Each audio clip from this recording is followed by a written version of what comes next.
Good morning, afternoon, evening, wherever you are in the world. Welcome to today's ALTTPR League Season 2 match of the last locationers Linlinlin versus the Missing Bows Marty. And this week, we're going to be continuing our little adventure through Randomizer. This is week 3 Randomizer. I am Professor Render, and joining me in the commentary booth is Udai Monistic. How are you doing today? Doing fantastic, Professor Render. How are you doing today? I am doing great. Got a bit of math homework to do a little bit later on down the road once we're done with this, and I'll be good. I won't repeat the previous joke, so I gotta ask, how do you have math homework? You're the professor. I'm a bear, I guess. I don't know how to respond to that. I don't know. I can't repeat the same joke twice, you know? Right, All right. This is exciting, though. This is the Misery Mire Division in the Dark World Conference. The last locationers versus Missing Bow, and both of these teams really need this win. Oh, for sure, yeah. As of right now, last locationers at 2-2 in the division, Missing Bow at 1-3, and this is kind of a fight for the middle of the pack right now. They do have 4 more weeks to work with, but they have some stacked teams against them in the division. Oh, definitely, and we are underway. Let's get this going. Marty's starting the Link's house, and getting a red boomerang, and Lynn starting at the sanctuary. There is the Dark Cross key. We did see a very quick map check for Marty. We got one of our 5-6 crystals at Desert, a pendant at Eastern Palace, and a regular crystal at Hera. Already, we start with a Beamos, just hanging outside, both down the path to Hyrule Castle. Yeah, that's totally normal, right? Including this skeleton Kuko. Oh, for sure. Nothing wrong with this. Hey, we get some flippers. Yeah, that's a nice thing to find early in the game. Anytime you can do the water checks your first time through, it always feels good. Linlinlin finding out that there's actually small magic decanters on the tier 1 tree pole. Boots over there for Marty, and so that's both pairs of shoes. The uncle turning into a bit of a Payless resource. Oh, I haven't heard that name in a long time. Yeah, apparently they're out of business. I don't know. But that really dates us, apparently. Oh, for sure. Well, Boot's a great thing for Marty to find in the first minute of the seed. Linlinlin actually not going to head over that way for probably a little while. So that's a huge advantage for Marty to have in the early game. And there's a lamp hanging out in the mushroom spot. So between, oh wow, that's an ice rod for Marty. A surprisingly great find in Randomizer, because we know that every boss will exist. We don't know where they are, though. Those are shuffled, and 3 of them will repeat themselves, not necessarily the same ones as normal. So we'll see a Trinex somewhere, probably. No way to be sure, but having that early is really nice. Yeah, and more importantly, that ice rod hunt is more and more important, and getting that out of the way right away when you know there's a possibility that Trinexes can be in there. It's anywhere in the dungeons. Nothing short of it's a very nice find. Both runners did check the Lumberjack ledge. Linlinlin did not have the boots to see the logical reasons for checking it, and Marty did. But good information either way. Aghanim not required for the item. Maybe for Dark World access. We already have quite a few items, but nothing that leads us there yet. Yeah, for sure. There's just not too long ago, the daily that was hosted just at 2 o'clock had it so that the flute was on Lumberjack Ledge, and that resulted in the ice rod being on with the rod still being on the pedestal, pretty much forcing you to get the flute in order to get the pedestal and to finish out the seed. Yeah, so we only know one of the pendants so far being Eastern, and we don't necessarily even need the bow for it here in Randomizer mode. A lot of the kill runes that you normally have to have certain item requirements for, flat out don't require them in this mode. So really the only place the bow would be hard locking something is Helmasaur King. With that lamp in hand, I think we're really just short a better weapon before that becomes something we might consider. We could use that ice rod for something like Lamolus if it's there, though. Yeah.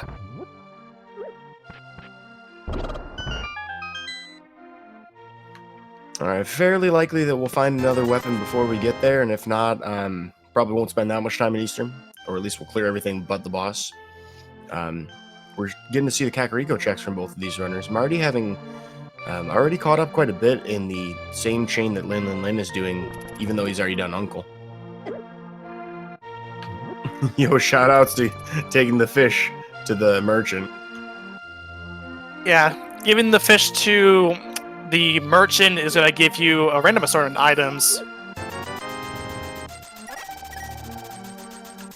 The 300 being the exchange for 100, that'll actually put him on Zora money. That's a very nice pickup to getting $400 extra.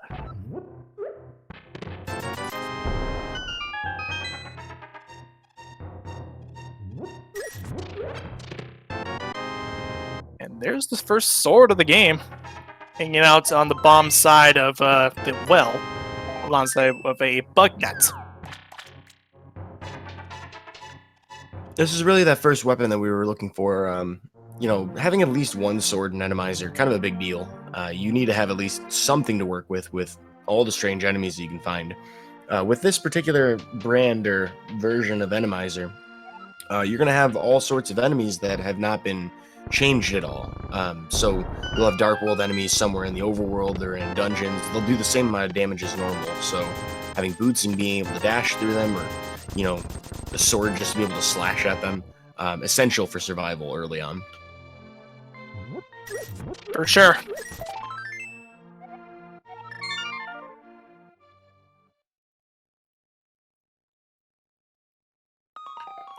And that's a save and quit for Linlinlin. Heading to Link's house. Whether or not we see the uncle or the South Shore, hard to say. It looks like probably South Shore. Yeah, that looks like the way to go.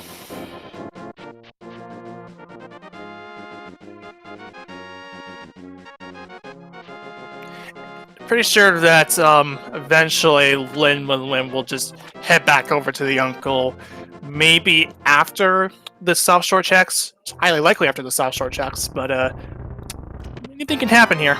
But there is a green potion, so sick kit is now available to if Lin wants to go all the way back to Kakariko.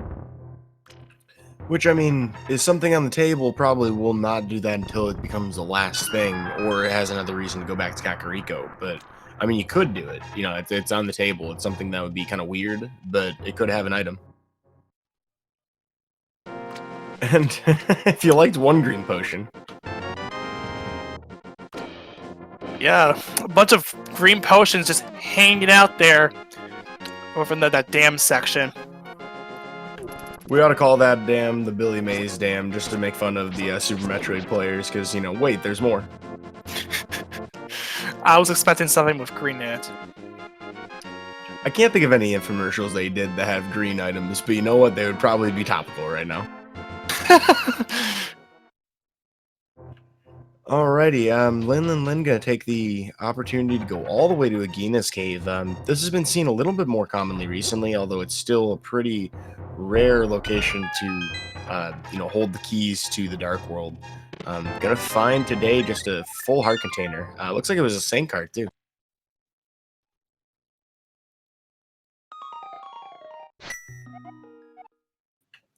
Now, I thought I was going to see Linlinlin go to the south with that sword to do mini Moldorm Cave, as that's a pretty attractive option right now. Marty with a head start on that, thanks to those boots. Yeah, the best thing about having boots advantage is that you can get to places right away, which is in a quickly fashion, than just walking around, slowly getting there. Well, we have an interesting situation in front of us. With the flippers and boots, Marty's in a great spot to be doing water walks to do all of the Zora checks. We have not seen a Moon Pearl yet, although there is a glove for Marty, so that puts Zora and Logic outside of the flippers, so Linlinlin will have a reason to consider it. But so that's a fast Zora area check. but Linlinlin won't be able to do Waterfall Cave unless he goes to get those flippers first. Not to mention, there was also a Canis of Maria just given out by the NPC. Well, how's he supposed to walk back out of that cave? I mean, doesn't he use that cane for walking? No, but you can use it for quite a number of glitches that were recently approved by the Racing Council. Look, I mean, Renderer, all I'm saying is that he's been in that cave for over 30 years. You'd think he probably needs that cane. Well, can he glitch? You know, I wouldn't be surprised at this point. Fair enough. Gibbo, Stalfos, and Sparks, whatever that thing is, guarding the Rupee Horde. We're gonna see Marty do the water walk we talked about before by dashing alongside that pit in the Ice Rod Cave. That option not available to Linlinlin will save and quit. We're gonna get a Lake Hylia check. That's a heart container, and then we'll see the hobo from Marty. Interesting choice to check this now instead of the end of the chain. Probably expecting a save and quit at the end of this. Like, you know, once he hits Zora. Okay, what do you got for us, man? The bridge? Just a little bit of love. I don't think anybody would turn these away, though, at this point. More health in an Randomizer seed, usually a good feeling. Yeah, those hearts are very much more important. It's because you have a wider range of enemies you gotta deal with. Some of the effects... Oh, there's that Boom Pearl you were talking about. A lot of a mirror and 10 arrows. Wow, so you're head up to Harakit. Already on the table for Linlinlin. This is a likely location for Marty to be checking shortly after the Zora chain. If this ends up being something important here in the Waterfall Cave, Linlinlin might end up going other places first. Yep, so... just a bunch of bombs hanging out over on the Waterfall of Wishing. Alright, well, not quite a short fuse for Marty. He's going to explode out of that cave, heading to Zora's domain. Oh. Potentially trying to, like, tear down this ledge to get that boomerang. Yeah, he has a lot of bombs to work with. Oh dear. Yeah, that other boomerang is just raring to get down there because that bomb's blue, that boomerang's blue. Everything's blue. The water's blue, and wait, Zora's not blue. But gets a bow. 500 rupees for a bow. Yeah. That's what you're doing there. You're an Eiffel 65 fan. Yeah. Alrighty, well, bow is actually really awesome. Lots of enemies that are pretty weak to it, including some bosses. So Marty in a commanding position to be taking care of Eastern Palace whenever he chooses to. May end up pulling off for a little bit with that Moon Pearl and Mirror. We'll have good reason to try and do other things first. So it looks like we'll see the rest of Escape from Marty, and then if he continues, maybe with a Death Warp to back to the entrance, we'll likely get those items. Yep, so Front of Escape, looks like Lynn's also heading the same way too. Also going to the Front of Escape. With a red Stalfos, the more annoying ones of the bunch because they throw a bow on you. Like the blue Stalfos.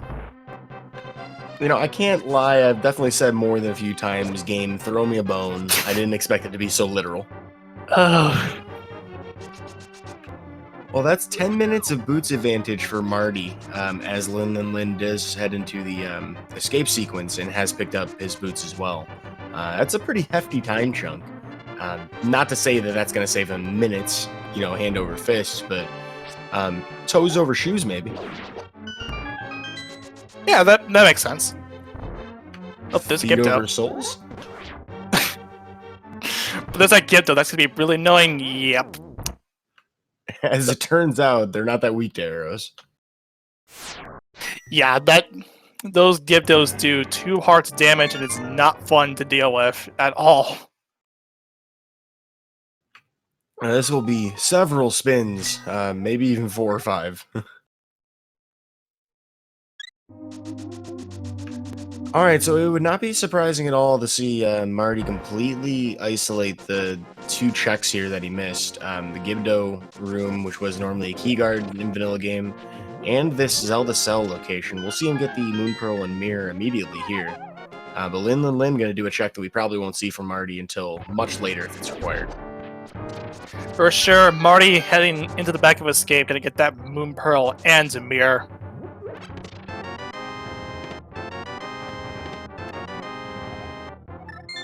Oh, blue potion.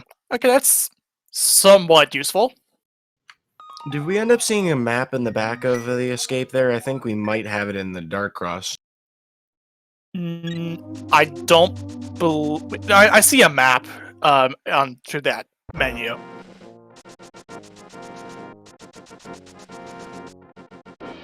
And to confirm from the chat, map was in the Dark Cross. Excellent. Well, that's good news for both of our runners. They don't want to waste that time, and they've had the lamp, so it's like it feels like something you probably have to do. So when you know you don't have to, that's a good feeling. That'll send Marty up the mountain. Linlinlin heading west as well, doing the Bonk Rocks checks. Probably going to also head up there, but actually going to see Linlinlin take a portal. This is interesting.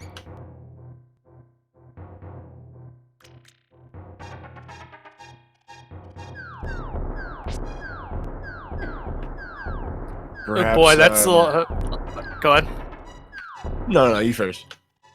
I was gonna say that I was quite a lot of bombs from those bomb enemies and a giant Stalfos just to block this fox from getting the bomb or getting the item that was on the old man.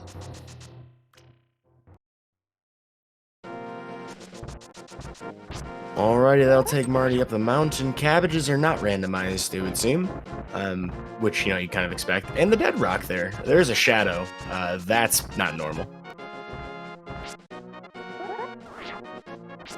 Oh, for sure, that's not supposed to happen. But now there's a shadow. I gotta say, it's really strange that we had all those zeros in the old man cave, those bomber-like enemies. That is not a common one.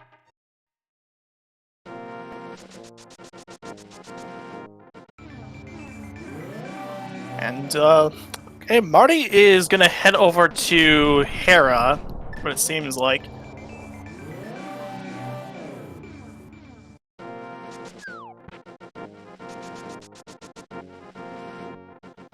Alrighty, Waterfall Cave for Linlinlin. Lots of bottles, none that he wants to replace right now.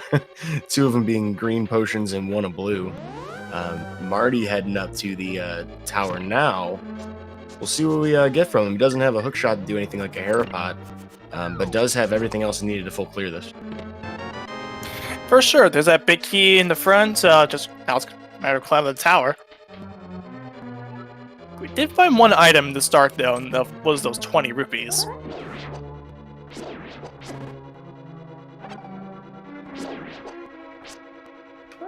Alrighty, a bow for Linlinlin. Where do you go after this? I'm presuming the mountain, but eastern. I mean, we already saw Agina. I guess it's either eastern or the mountain for Linlinlin at this point.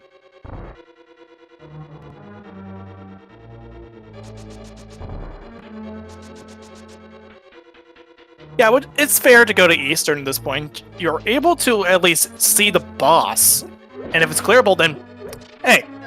That's a pendant if you want if in the event that there's an item on the boss.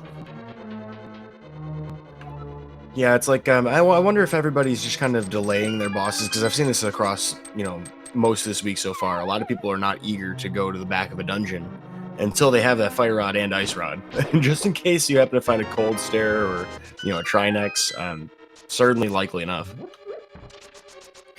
Yeah, those cold stares and Trinexes are bound to happen at some point in a seed, and just at least having those 2 rods just in case is very much important. And here's actually 1 case here, and that is going to be Helmastar that's just hanging out on top of Moldorm's arena, which suspiciously looks like a Moon Pearl.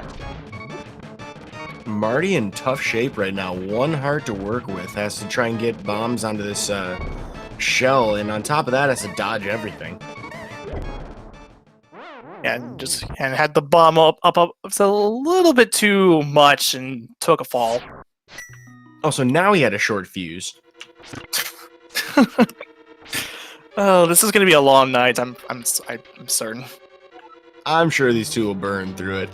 We got a green pendant over at Ice Palace, a regular pendant over at Thieves Town, and our remaining 5/6 crystal over at Swamp.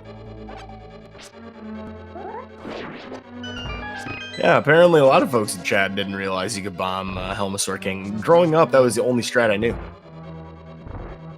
Yeah, it's a strat that you don't normally think to do. Of course, Hammer is, without a doubt, the most important thing to have in the entire game. I mean, you need it anyway to get into Turtle Rock and most other places. But it's... Yeah, but because you're having just... something you don't normally see, but because... Let's face it, we don't usually see Randomizer unless you're one to visit Miss Kabunde on daily races on occasion. Alright, attempt number 2 for Marty here. Gonna throw some more bombs, has 6 to work with. I think just needs 3, maybe 4, in order to destroy the shell.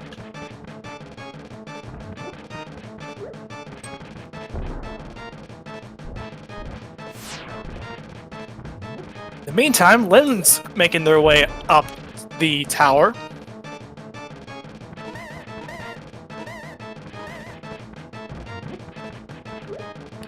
Linlinlin was about to do the bomb jump, decided against that. I guess the wall master. That's a smart decision.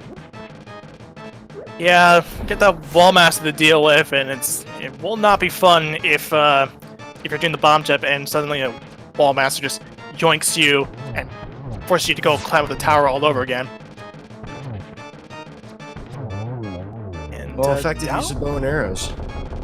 Yeah, down goes the Helmasaur King for Marty, just hanging on the Tower of Hera.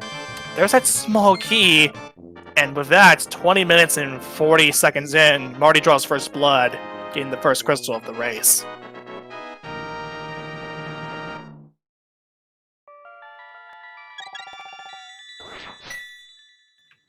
Alright, we'll see if Linlinlin can pull off the same strat. Seeing some unloading strats, actually, as the room is on a super tile, a large super tile of its own.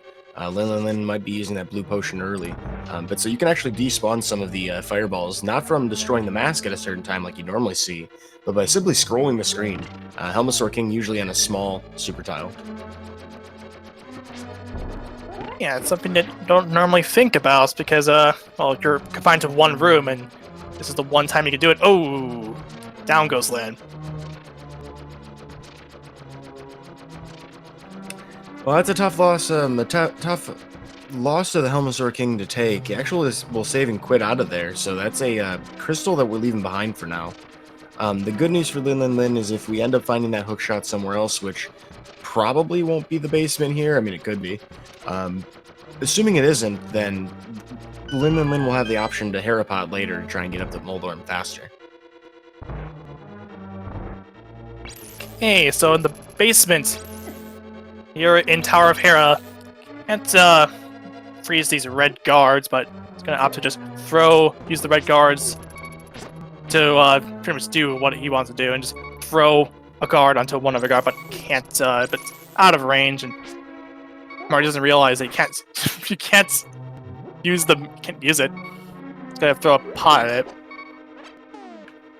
Did my man Marty just put him all the way into the wall? Yeah, but hey, there's half magic. Nice to have. Oh yeah, for sure. I mean, if you're gonna spend the time, you may as well get the item. And that may end up bailing Marty out later in the seed, as we might be struggling to find better weapons for quite a while. Yeah, and weapons are very important in this type this week as well, because come on, gotta deal with. Come on, you have fire rods to consider because you have to Corsair, Trinex, and Ice Rod, of course, Trinex, and well, I don't know where I'm going with this. We have a lot of things we need to burn in the seed. Need a fire rod to do so. Interesting choice by Linlinlin to use a bow and arrow to distract the mimic there guarding Eastern Palace. Interestingly enough, during that animation, you can still control the mimic. So inadvertently shoving him off to the side. It just worked out that nicely. Sounds interesting. And Lynn heading over to Eastern Palace. Got the first item there, 20 rupees. Marty took a little bit of a check at Sahasrah's closet. Nothing of use. Yeah, shoutouts to Perfect Cannonball RNG for Linlinlin, though. Didn't dash, so no time saved, unfortunately, but sometimes it works out. Next, we wonder when we'll see the unused cannonball guard.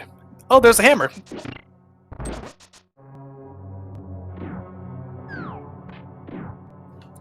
Well, our foes this seed might find particularly depressing.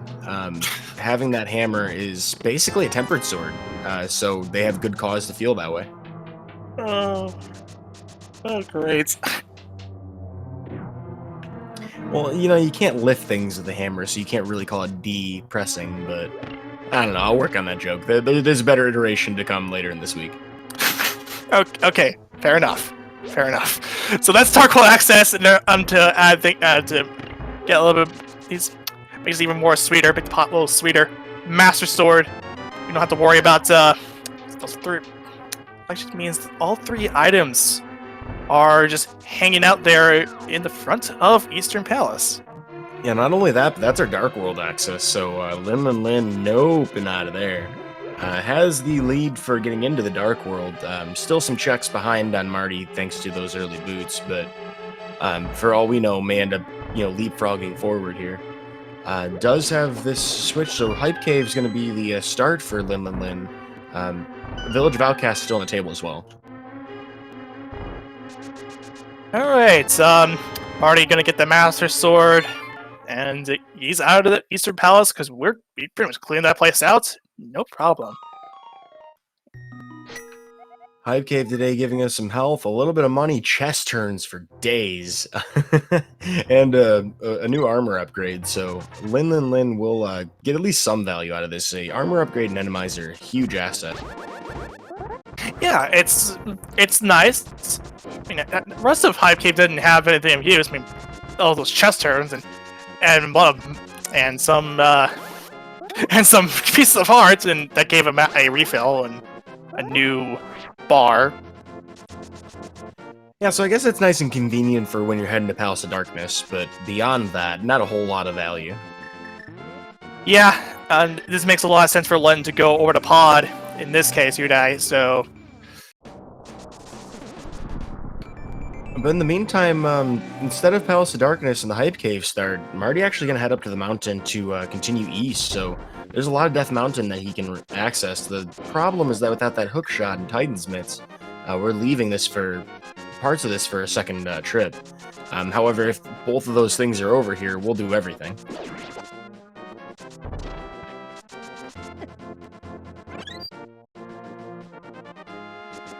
Our floating island today, just a piece of heart. Marty gonna move on to the Spiral Cave and then Paradox shortly thereafter. Linlinlin about to find out about the logic here in Palace of Darkness.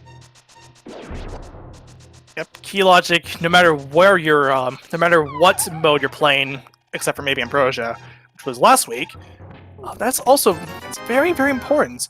I mean, to be fair, key logic in last week in Ambrosia is pretty much the same thing for pretty much any other seed. Yeah, you just had the opportunity to exclude some locations sometimes. Well, that's a bow-locked Palace of Darkness. Thankfully, we do have that bow. Some different enemies than normal in this hallway. I mean, they're the same colors as the berries, right? Yo, shoutouts to Tile Guard down there. I call him Tile Guard because he's literally sprouting out of the floor. Yeah, that's supposed to be that camouflaged grass guard. Yo, but the real final boss of the right side, the green Lionel.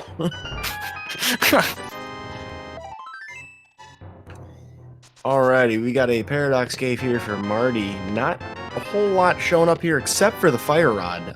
That's the big find, and that's actually really huge for Marty. It's going to make him feel a lot more comfortable with bosses. What about the single arrow? Did he need the ammo? I'm pretty sure if you want to make a flaming arrow, then yeah, for sure. Wait, this isn't Breath of the Wild. Instead of flaming arrows, I prefer filet mignon myself. We can't have steak in this, so we're just gonna have to settle for fiery rods. I can go for this right now. Yeah, I'm pretty hungry now that I said that, but I mean, this is more weaponry. We need as many weapons as we can get, really, in this seed. And oh wow, Linlinlin, that's tough. Yeah, and that's gonna have to force Lin back to the start, because that's a death right there. So, I mean, the hard part about that is, like, you really can't damage boost very easily with that. I mean, maybe you could get real lucky with a hammer dash, but realistically, you need an invincibility item to get past that. Yeah, the big thing about Randomizer, invulnerability items are more important than ever than if you're normal C, where you get to check one check. That's Spike Cave, and that's it. Now, there is one other alternative, and if you don't feel like doing all that, you could do a hammer jump, and that would actually bypass the the spike on the bridge. Yeah, it's one thing you can do, and it's not guarded by anything ridiculous, like a giant spike thing. Watch the other side of that crack in the wall be bombed by like 6 BMOs. Oh, look at this! Bomb deboost. Oh, I love that damage sick. boost. Alright, Linlinlin wins moral points for me today. That was pretty awesome. Yeah, that's a very smart move by Lin to choose a damage boost from the bomb in order to get some iframes. Just enough so you can pass through that spike. Very clever from Linlinlin. Because, I mean, the big thing with that is just picking up the pot. You don't have a chance to do that normally, like when you're taking damage, so creating the damage boost, definitely an asset there. For sure. Alright, Lin heading over to the Dark Maze, while Marty is going to bomb jump over to that big chest, or, yeah, he's going to bomb to the big chest, or, yeah, okay, there you go. Sure what Marty wanted to do there. There's that Tempered Sword hanging out in the bottom right chest of the Dark Maze. Didn't we, like, just find Mastered Sword right before this? Yeah, that was I said Tempered Sword. No, I'm just amazed. That's so fast. Yeah, and also there's that Book of Medora, so there's access to Desert Palace, Bombos Tablet, Ether Tablet. Yeah, book, mushroom, tempered sword. Linlinlin not leaving any stones unturned here. We'll make sure to finish the boss, presuming that it's not like, you know, Trinex. We'll at least try to. Having the Cane of Samaria makes this a little faster. In the meantime, Marty has everything he needs to do all of Skull Woods as well with that fire rod. Yep, it's able to check the... Let's check the boss as well through that fire rod. Also, one thing to consider about Lin too, because since Lin has not gone up to Desert Palace, has not gone up to the Paradox Cave, is hoping that he doesn't find a Cold Stare or a Trinex, like you mentioned. Now, those would be worst case scenarios. Of course, it doesn't take that long to get back here in Palace of Darkness. It's just getting back to Palace of Darkness that stinks. Also, big shout outs to Marty knowing damage tables, poking those popos instead of Europas instead of trying to slash them.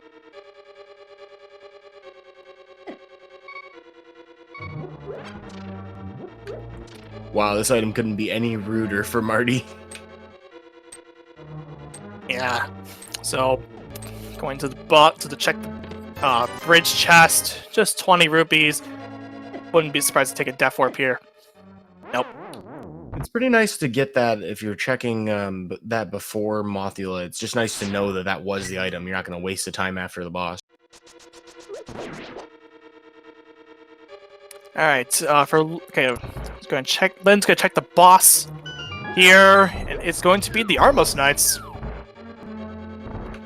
A pretty friendly location for this. Not too hard to do the fast kill compared to, like, other arenas. Even if he doesn't get it, Linlinlin will have at least a relatively safe setup here. Yeah, for sure, and ironic since this is supposed to be the dark version of Eastern Palace. It's funny that they just happen to show up here in a literal Eastern Palace that's the Dark World.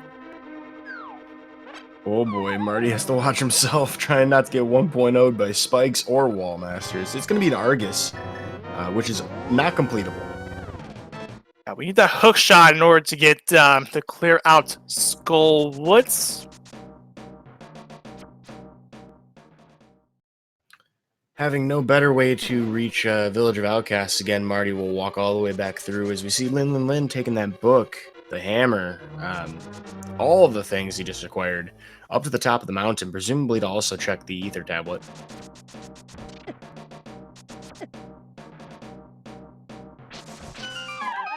I wonder if we're going to see the Helmasaur King killed here on Tower of Hera now that Linlinlin has much better arsenal.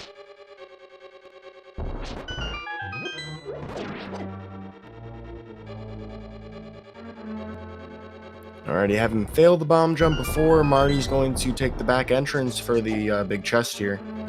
This is not the remaining item. Yeah, Lynn's gonna check out the Ether Tablets, which is a piece of heart.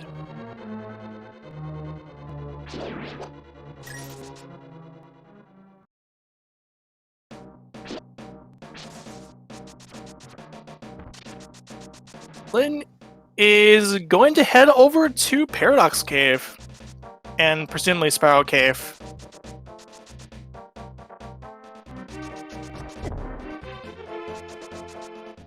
And Marty gonna look at the bumper ledge, just $50.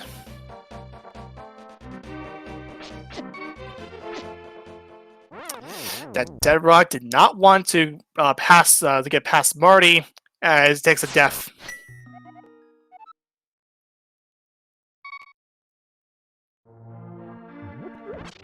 Alrighty, that is more mountain exploration for Linlinlin. Nothing additional beyond what Marty has been able to do. So we know what these checks will be. That will be at least a fire rod. Not a whole lot more than that, but Marty will be taking the plunge into the Dark World over by Hype Cave. Whether or not we find our next progression here, it's hard to say where it's going to be. I mean, we do have Swamp without a hook shot on the table. We do have Catfish.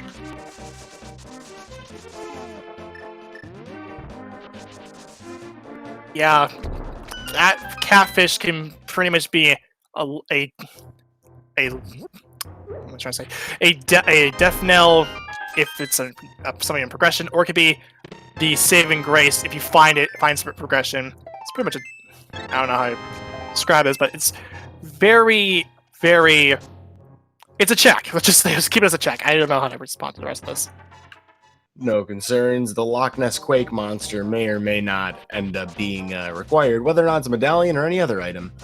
So we've got that. We've got Desert. We can do Thieves Town. At least a few options available to us, but right now I don't think any of them truly feel appealing to these two. No, but Marty is going to head over to the Pyramid Ledge. Now, if it does go to Catfish, it's in the area.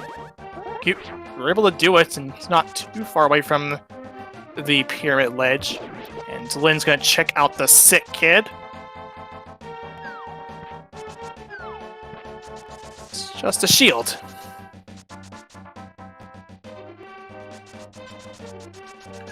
Yeah, that was another one of those checks that we had available to us quite early, after we found both of those green bottles in the dam. So Sphere 2, basically, early at that. Some fire bars going to, and fish, through the fire bars and fish, Linlinlin will go, trying to swim or wade his way over to the Dark World Village of Outcasts area, probably Thieves Town shortly thereafter.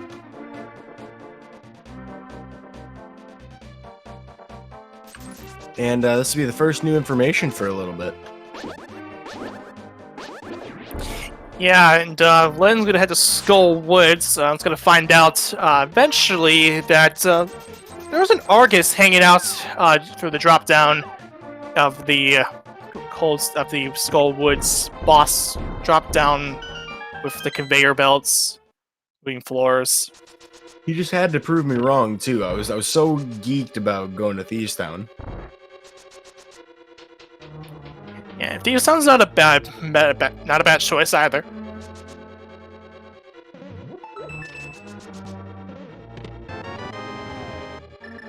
Alrighty, well, for those of you tuning in late to the race, because we've kind of a bit of a dead moment here while our runners cover each other's tracks. Just to give you a sense of what's been going on here, we had a lot of early items that make traversal of the overworld friendly. Ouch, that's getting grabbed there by Lynn. We found boots and flippers over at the Uncle, which led us on a wild goose chase to all sorts of other locations. That gave Marty, because of his uncle's start, about a 10-minute boots advantage, which has not transpired into much yet. Although I will say that he probably has at least a few checks over Linlinlin overall.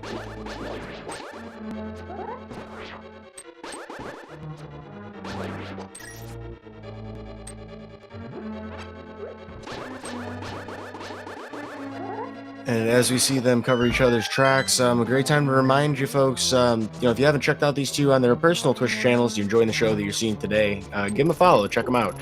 These two stream beyond just tournament races or league races. And of course, also a big shout out to our tracker today as well, LBot02, who's keeping us on the straight and narrow for the actual item locations. Of course, if you like the voices that are just talking about this game that we love so much, definitely give us a follow too. Myself, Professor Render, and my co-com, Udime on a Stick. I mean, check that guy out. I mean, I got dumb puns. I don't stream that much, but yeah, it's good times. Oh, it's iBot. I'm sorry, iBot. I look like an L on my side because of the way that's shaped. Thank you for the correction, because I'd rather get that right. Yeah, and for me, I've been recently trying to check it out Final Fantasy 1. See what the rando was like there. It's kind of fun how much crossover there is in so many different rando communities. We've seen a lot of, SMZ3, great example. Now, when they include Randomizer into that, I think I will probably stay the heck away from it. Oh, I wouldn't blame you, because, how are you going to animize, Super Metroid enemies until Link to the Past? But Lynn is going to get a pet check, see if we can eliminate possibilities from this. And that's just a hard container that we are not going to get. Now, I think at this point we had already pretty much excluded all possibilities except for maybe Hookshot or Required Medallion. So, good news there. We're not going to be worried about finishing any of these pendant dungeons unless we think there's an item on a boss. Yeah, that's the only thing you can really think about if it's not a pedestal seed. Is just maybe there's an item on a boss if you count your items correctly.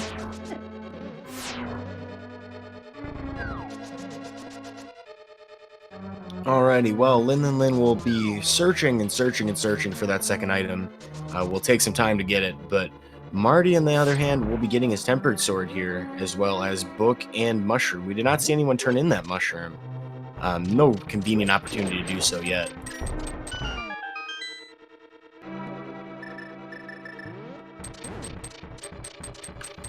We'll see Marty facing the same conundrum. Doesn't really have a lot of health to work with here with the collapsing bridge. So I wonder if he'll think to use a bomb as well.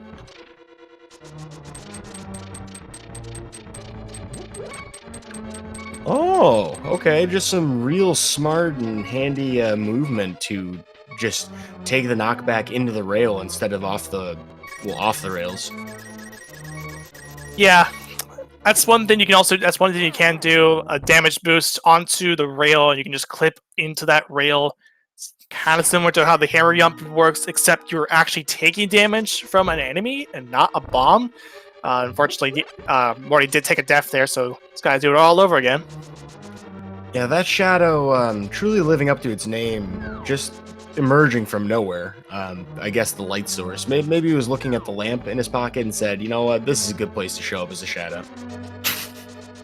I mean, it makes sense. Marty does have a little more health to work with. Doesn't opt for try and do the hammer jump to get around it this time, but with 2 hearts to work with after that, just needs to not get hit again.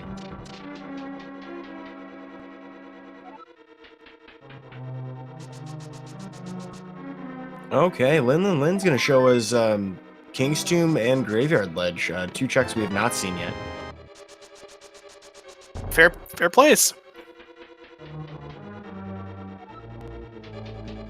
On the bright side, if Linlinlin finds that single arrow, oh wait, he already did, never mind, would have full ammo from that. That would actually be useful for once. Oof.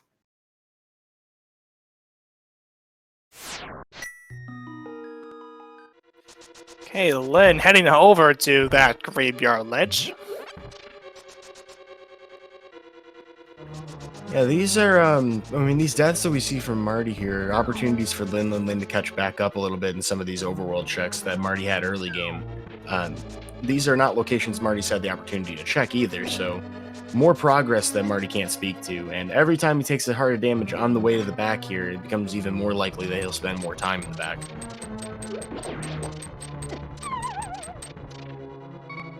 This is a real bad situation for Marty. And that death there pretty much is fair if he wants to refill his health. Yeah, we saw him literally walk off that ledge.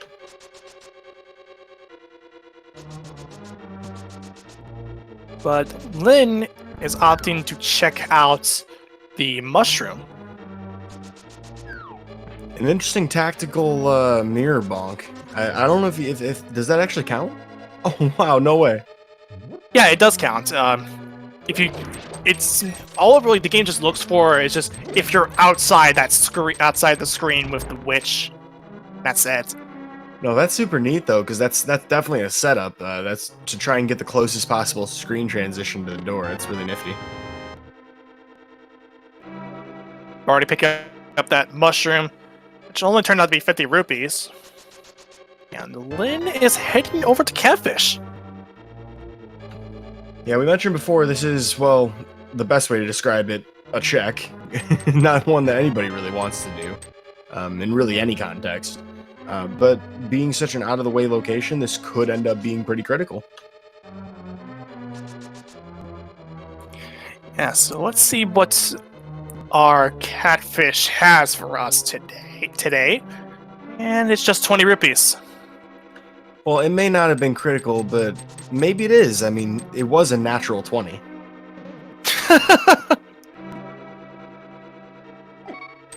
That's the best I got. You're not getting a better joke this season. I have to get back to the D&D sometime. Well, Linlinlin opting to roll the dice here, apparently heading to Swamp, it looks like, or possibly a Bombos tablet. That might be more realistic.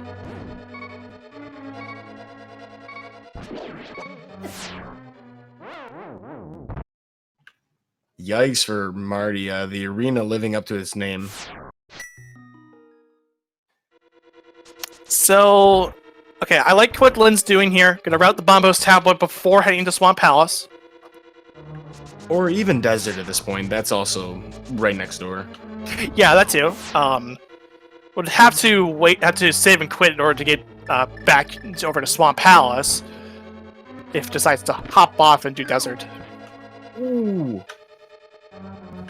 Titan's Mitts at Bombos. What an excellent routing decision. I mean, it was already good for the reasons you described, but the fact that it ended up being that, wow. Yeah, that's a pickup that hopefully Marty knows to go back to. I mean, he has the stuff to get to that Bombos medallion, or that Bombos tablet. Yeah, looking at Marty here, unless some of the enemies in the back give him a lot more trouble, he should be in good shape to finish this dungeon.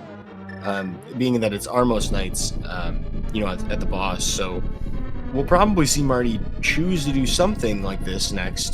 Could end up going to Thieves Town instead, though.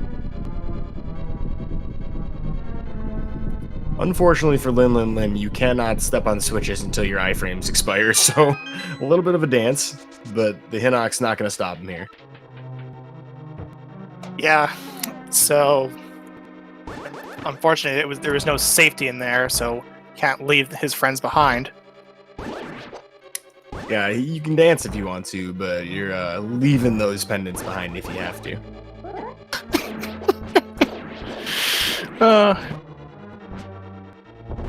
And hey, now that he's got those Titans mitts, he can go where he wants to. Alright, that's a cape in the big chest of Desert Palace. Great news for Linlinlin. Lots of magic to work with.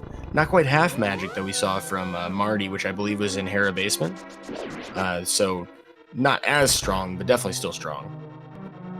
Yeah, and like I mentioned previously, invulnerability items are very important in Randomizer.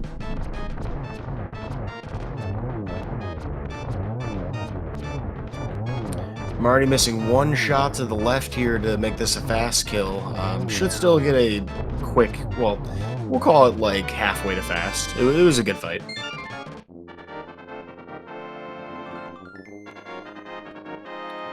That'll put Marty up one crystal over Linlinlin at 2-1.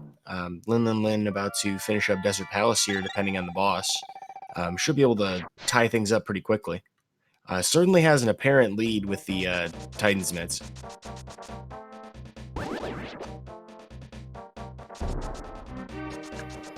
Alrighty, well, Marty's leaving Palace of Darkness as Linlinlin going deeper and deeper into the Desert Palace. Has already checked Agina, so we'll be done with this area after that. I think, as we were talking about before, he's likely to go into Swamp shortly thereafter. Although without that hook shot, certainly doesn't feel good. We'll probably see Marty heading to the Catfish area next.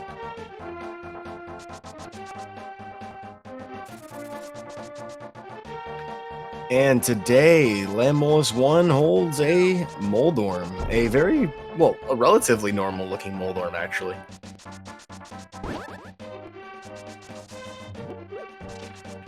And our reward for the boss is another sword. Two swords that Linlinlin has found earlier than Marty so far, trading that back from earlier. So that's a gold sword for Linlinlin, very comfortable weapon to have. Will make the enemies a little bit less of an issue.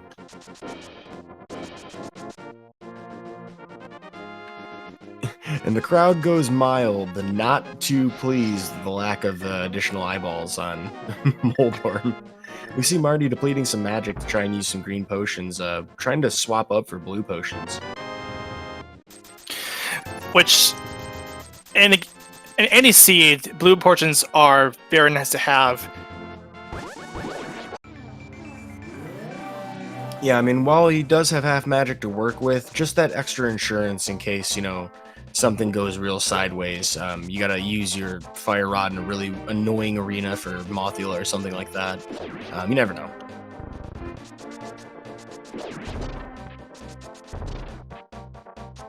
So, looks like Lynn's heading to that portal over on Kakariko. It's definitely going to be the Village of Outcast play for Lynn. Saw Skullwoods already. We know that there's an Argus on there. We need the hook shot. Might as well just take a dive over to Thieves Town. Yeah, he ended up juking my expectations of trying to do a hookless swamp, or at least for the early items. So, yeah, ends up doing what's available and probably completable. We've seen one Argus. There could be two. So we'll find out shortly when Linlinlin heads into Thieves Town whether or not that's actually completable. Yeah, because we are running full boss shuffle in this Randomizer, which means that there can be at least any of the bosses that can be shuffled, and any of those bosses that we've seen thus far can have be 3 at the same time for those refights. Yeah, so we'll see everything. The three of them will be refights. You don't know which ones they'll be, though. So that's part of the puzzle of Randomizer, this particular boss shuffle. Of course, regular enemies are shuffled as well. Their damage tables and health pools are not, which is nice and convenient. It's a little easier to watch and understand.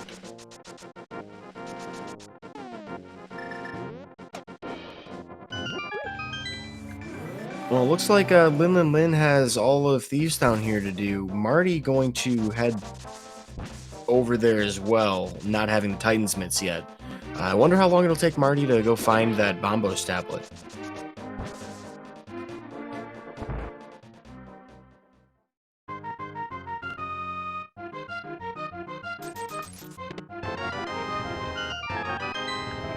Alright, that's the first four here in the front here for Linlinlin. Nothing quite as explosive of a find as the Bombos tablet Titans mitts. Marty will likely be able to do all of this. The good news for Marty is that those Titans mitts currently don't block a lot that we can currently do in front of us. Like, he's got everything that he needs to do Village of Outcasts except for the hammer pegs in Purple Chest. So it's not like he's leaving a ton of things that are hard to get to. Yeah, so Lynn's gonna check out the boss here, and it's gonna be Vitreous, because Randomizer, no matter if you're if you're playing Thieves Town or not, you're going to Thieves Town, you can at least check the boss, because you don't expect the blind to be there anytime soon, unless for whatever reason blind is here in Thieves Town, if I'm not mistaken. I don't recall if the Maiden shows up, if Blind is the regular boss here, but I do know that you're right about that. With Randomizer, your boss will always be accessible here in Thieves Town, so a lot of folks are very likely to just go check that immediately. Oh, okay, so even if it's Blind, according to chat, GFE, thank you, you just go right into the boss room. Right, because it just assumes that if you're just doing the refights after taking a death to blind. Yeah, and I gotta think that the bosses themselves are easier to code when they're just present in the room. That trigger's already kind of weird to do. I have to imagine emulating that with other bosses would be really, really difficult. And also equally weird. Yeah. Could you imagine an Argus Maiden? Oh, that is a sight I do not want to see, period. Okay, Moldor Maiden with like 7 googly eyes. Oh, that's even worse. Well, I mean, I could top that. Vitreous Maiden. That's like 12 eyes. Oh god, I don't want to hear that anymore. Hydra Maiden. Oh, that's Trinix, yeah, but that I can tolerate. Well, two very different dig patterns from these two runners. One, Linlinlin doing a big U shape. Both of them just getting bombs for their trouble, but I'm not exactly sure what Marty's going for with that dig pattern. Oh, wow. Okay, that hookshot's blocked by Titan's mitts on Bombo's tablet. Marty heading generally in that direction, but that might make him avoid hammer pegs for quite a while. Yeah, cause that means, by the way, the silver arrows is on Stumpy, and gonna go and check out that shovel check.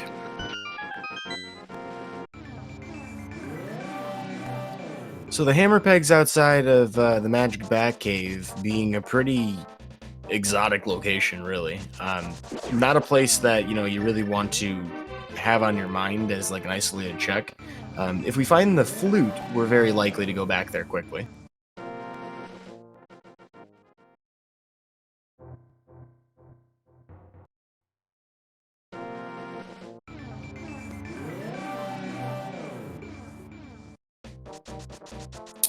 Looks like K45 didn't have anything of use, and Lynn is going to take that purple chest and go all the way over, check out the guy that gives the purple chest.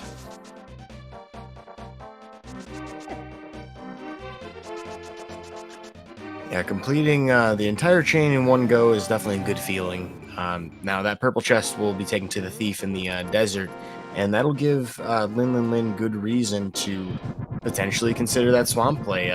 There would potentially be a portal preserved through that. So, Marty, in good fortune, finding that Titan's Mitts where he did and when he did, this could have been a considerably longer sequence for him.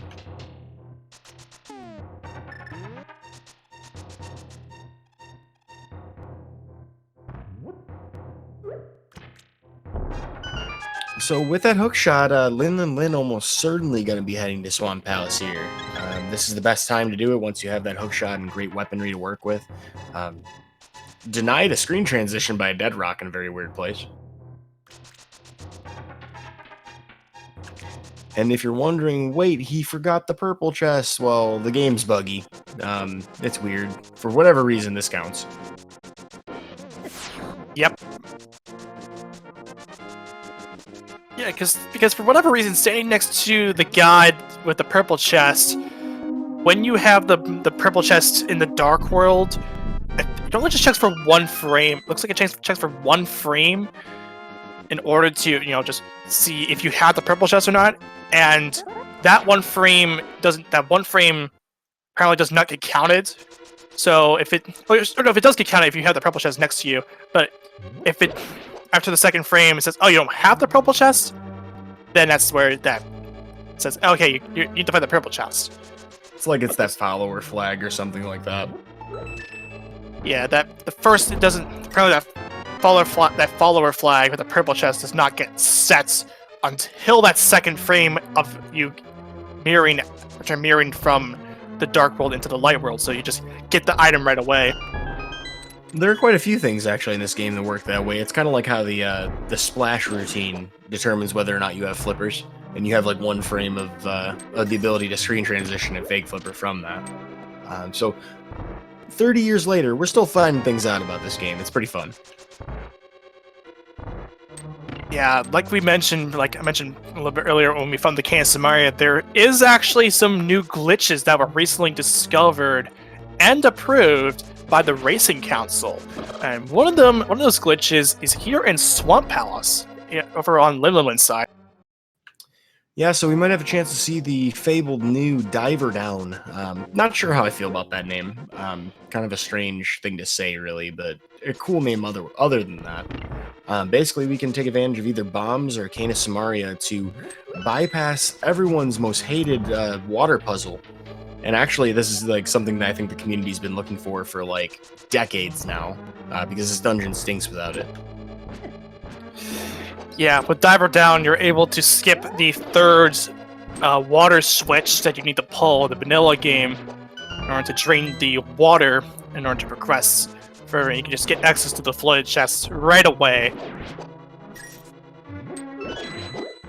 We're finding out from chat that apparently that term is actual nautical terminology, so you know what? It gets my vote of approval. That actually makes some sense. Yeah, and not a Van Halen album. Are they thinking Holy Diver? Oh, that's Dio.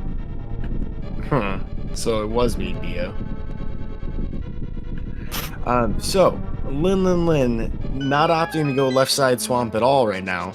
That'd be one of two locations you could do this newfangled Diver Down tech. It looks like we're going to see it here in the right, though, in the back. So, basically, we're just going to be clipping into this railing using either Samaria or a bomb. I think you need to use Samaria for this one. That allows us to jump off the railing into the water, confusing the game about which layer we're on, which, interestingly enough, will allow us to just simply do the stuff in the bottom layer. It just saves time. It's not necessarily a sequence break here. That will get him the flute very quickly, though. Yeah, you're also able to use the Samaria too. In Lin's case, you could use using bombs. It's a little damage boost to get yourself into the position where you can clip through the railing and then hop down.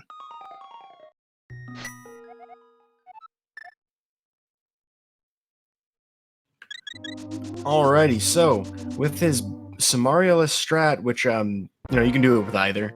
Linlinlin actually saves a pretty hefty chunk of time from having to do the statue puzzle, having to drain the water.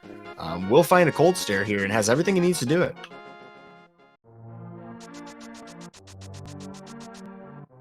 Yeah, it's perfect for Lynn to find a cold stare here. I mean, Marty would be pretty happy to find that as well.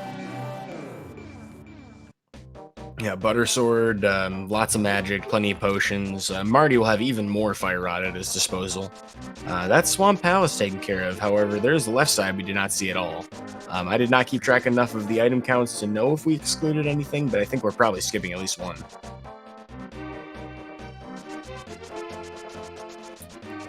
That being said, he could do the diver down again.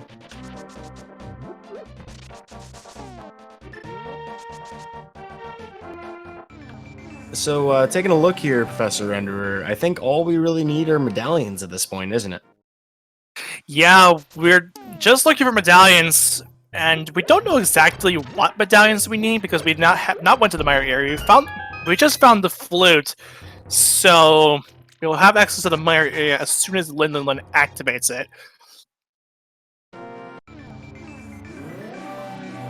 Yeah, potential bad news for Marty, just for the way that this whole Pyramid Fairy, the 5-6 crystal turned out. We'll not have a good reason to go find that hook shot in the hammer pegs like right away. May end up heading back in that direction, but there are other things he can do first.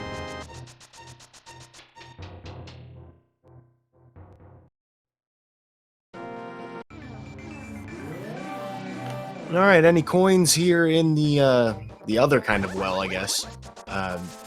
Large Pyramid Fairy going to have 2 items for us in chests instead of throwing them in.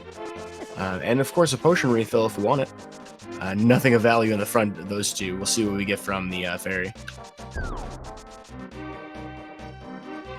And a big bomb to a big bust of an item check. Linlinlin going to save and quit out of there.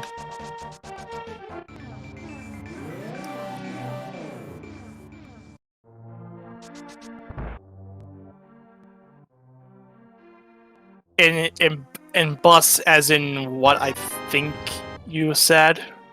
Going up. Yes, exactly. Let's not question that. Exactly. Anyway, Lynn is going to go and activate the flute. Yeah, hoping to dovetail off of that previous chain, trying to fly away to the next place in Hyrule we'll find our progression.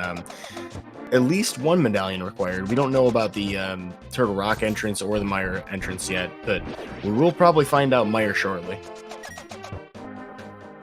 And good news for Marty, having returned to Village of Outcasts, we'll be getting his hook shot here in the Hammerpeg Caves. Yeah, which is great for Marty. He's probably relieved to see that hook shot, so he can finish off Skull Woods, take care of Argus, and that's exactly what Lynn's going to do right now.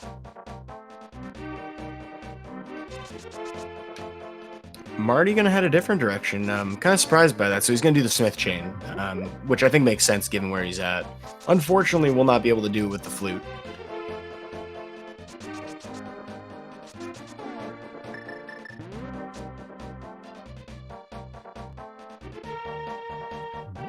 And the good news, though, is that's exactly how Linlinlin did it, so same amount of time spent either way.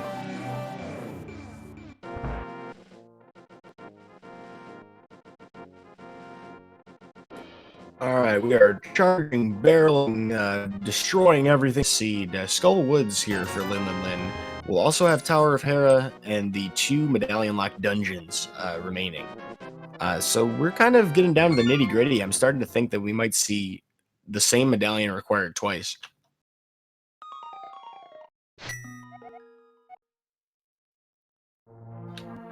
Oh, we do have all of Dark Death Mountain, including Hookshot Cave. We have not seen either of those things.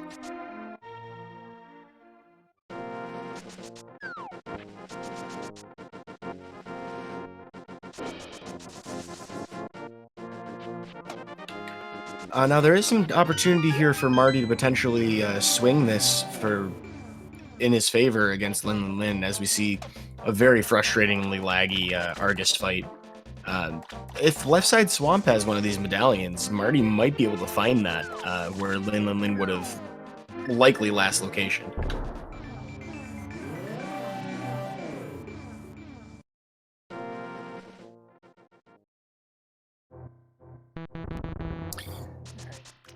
Just one more our guy to deal with, and there. So now it's just ready for a silver arrow shot. It's gonna just take a spin though because he's missing, and that is the Argus fight. Yeah, I mean, if it weren't for the fact that we're so well equipped, that could have been considerably more frustrating. Linlinlin taking advantage of the equipment available to give him an easier time, because that's one of the most frustrating arenas to fight him in. Yeah, for sure. The moving floor is not fun. Period.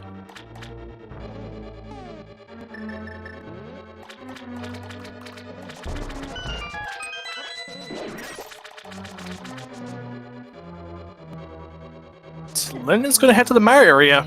Well, let's figure out what one of our first medallions are that we need. And it's going to be Ether. Glad you saw that. That was too quick for me. So, Ether, at least one thing we figured out so far for information. Where in the world they might be, good question.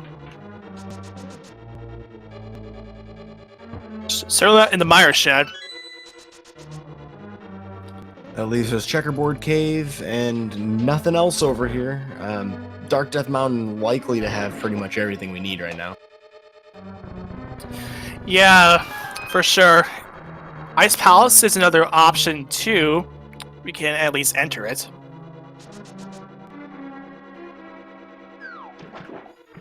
Renderer, I think we may have started a pun train in chat, and I'm here for it. Oh, great.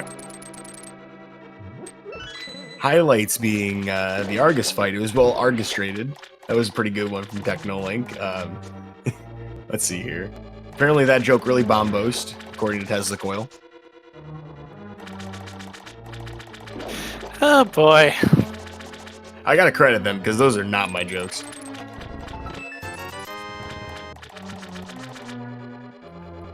Well, Dark Death Mountain here for Linlinlin. This is Super Bunny Cave plus all 5 of the Hookshot Cave checks. We know that the floating island is nothing of value, but we'll also get information from this, as we will be able to see Turtle Rock. Other than those, medallions, we're all set.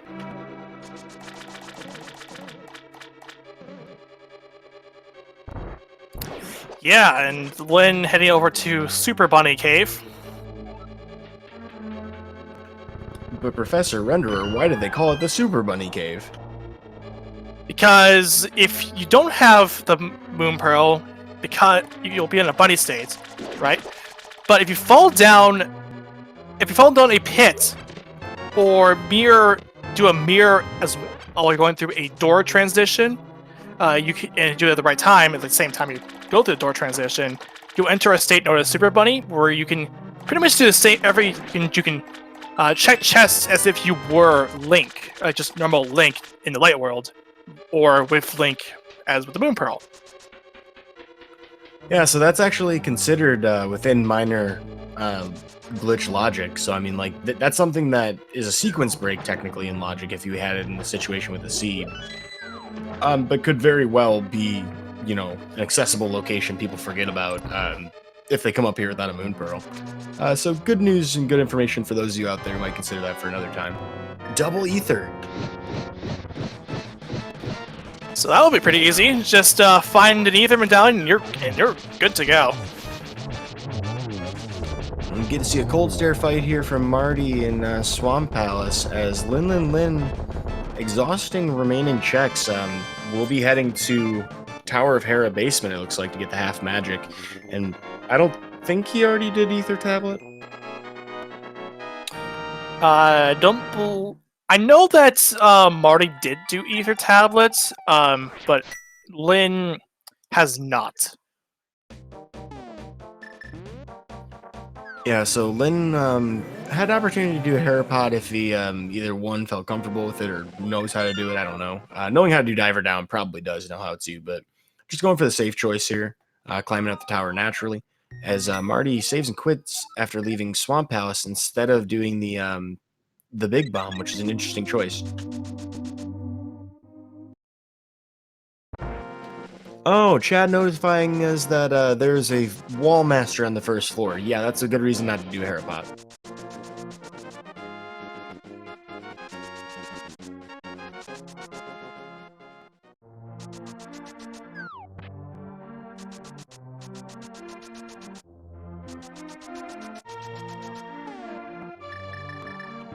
Alright, well, here at the helipad, not quite the helicopter that we are used to seeing in, say, the Moldorm 2 room, but certainly a funny fight to have at this at the top of this tower. Hammer making this considerably easier than trying to do it with bombs.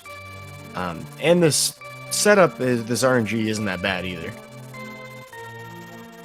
Yeah, you got a lot of room to move around in. I mean, even though you're literally just on a tightrope, but not even a tightrope, but just a giant platform that kind of maybe sort of a giant tightrope, but still not. I don't know where I'm going with this at all. But anyway, it's dead. I feel like Linlinlin, upon entering the room, was like, Helmasaur, I've come to bargain. Having acquired that crystal puts him up to, I believe, 5, so Mizumai Eternal Rock just needing Ether. That is the one thing that we're not sure about. And thinking about it, I don't really know where else we can find it. It's gotta be Ice Palace. Either that or Spike Cave. Or Left Side Swamp, so still a couple things that are possible, but... In Lin's case, the best place for that Ether Medallion could potentially be is in that Spike Cave. I mean, Lin's right outside. Yeah, it'd be pretty convenient, realistic place to try and to gather.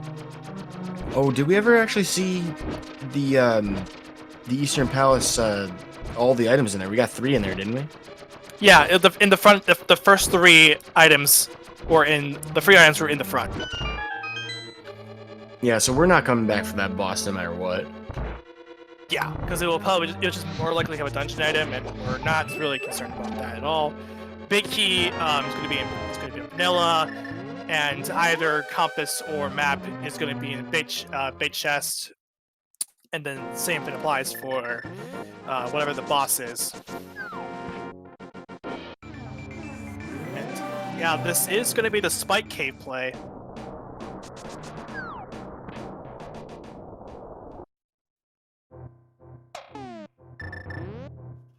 Alright, a moment of truth for Linlinlin. Has a cape to work with if necessary, and I think another blue potion.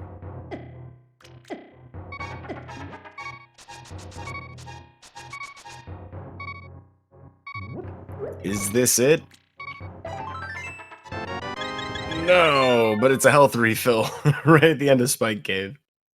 Yeah, so it's Ice Palace. That or the green pendant. So the question is, I mean, do you go right to Cold Stare? Do you, or not Cold Stare, the boss room? Do you, full clear ice? You gotta feel like this puts you in a really awkward position against your opponent.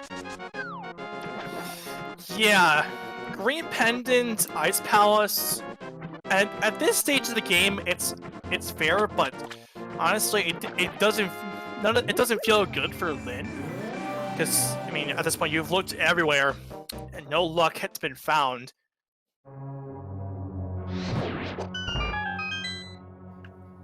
So, we do have the opportunity to see one of these new fancy trademark glitches that have been talked about a lot recently, and even in this broadcast. Icebreaker. Another Samaria exploitation. We'll see if Linlinlin goes for it. We might see him either go to the room afterwards to hit the switch before going down, or potentially go right for it. This would be a way to bypass a barrier. We haven't seen an ether in this first chest, so that's still on the table. Yeah, the way that Icebreaker works is you're essentially extending the door state that you go through, as in the automatic door state. Yeah, basically the game doesn't like it when Link has collision detection at all while entering and exiting doors. So if you're close enough to a door and you're clipped into the rail here on the right, you can place a Samaria block and trick the game into letting you just go right through it, extending that door state all the way through. It just needs to hold left for 1 frame and then up or down, and looks like Linlinlin got it on the first try. Nicely done, and for a Kana burner. Wait, did you just say icely done? I didn't say that. I said nicely done. Alright, I'm gonna pretend you said icely done.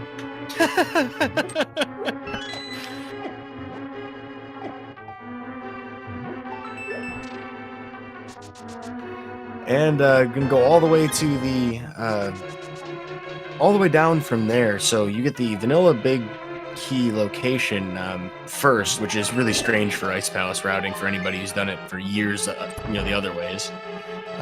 Kana Burna also found for Linlinlin, so that's a very magic efficient weapon.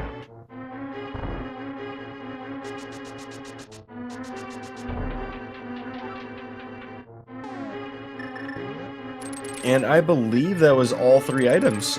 So Cold Stare, we're basically just gonna go to the boss room and hope that that green pendant has our ether.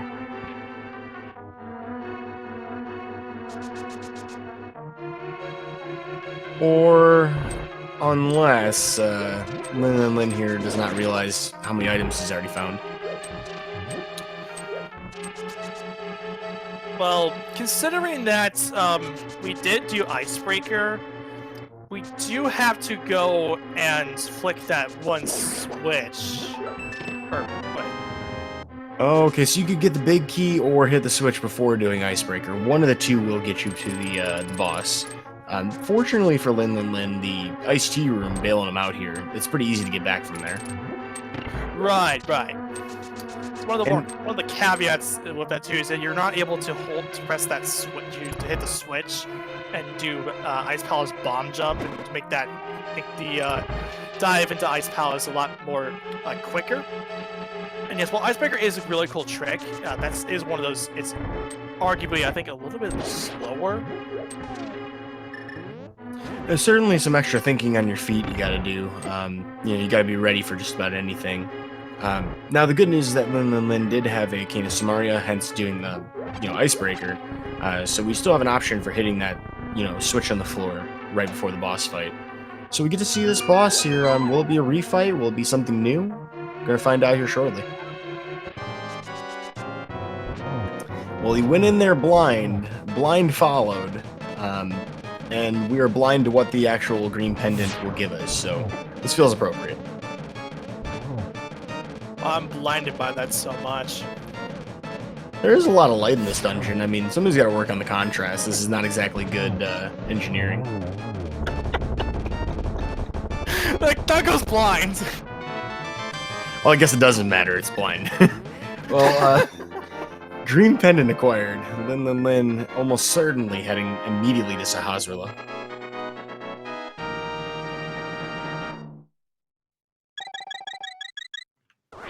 Other than that, I don't know where else we have. Fake powder is not going to be necessary for... Oh, left side swamp. Yeah, that is something we haven't checked.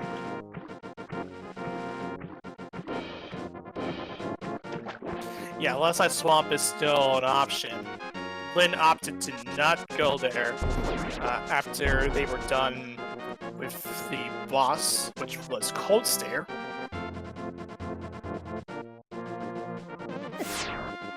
What an interesting seed this has been, though. Despite having like a 10-minute disadvantage in boots, Linlinlin, through more efficient routing, has managed to basically pull ahead of Marty in overworld checks. So, green pendant coming up empty except for a heart. It looks like left side swamp. Yeah, left side swamp might just be what is left. Hold on, is Marty heading to left side swamp right now? We might have like a real tight race here. Because it doesn't look like Linlinlin is checking there right now. Oh, you know what? There's still some Thieves Town stuff. Did we get all the items from there?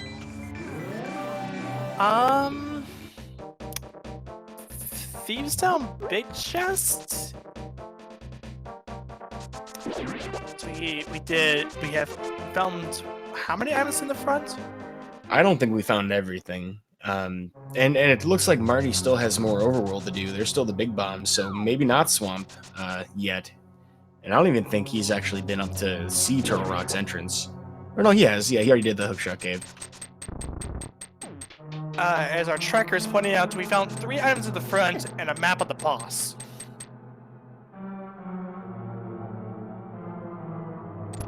Yeah, so despite this not being a pedestal seed, we will spend a lot of time in Pendant Dungeons today.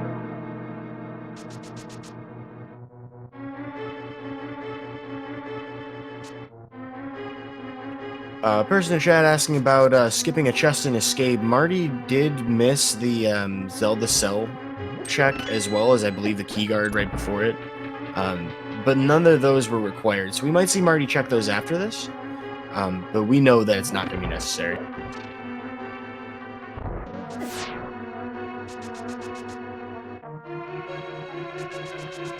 Yeah, looking like it.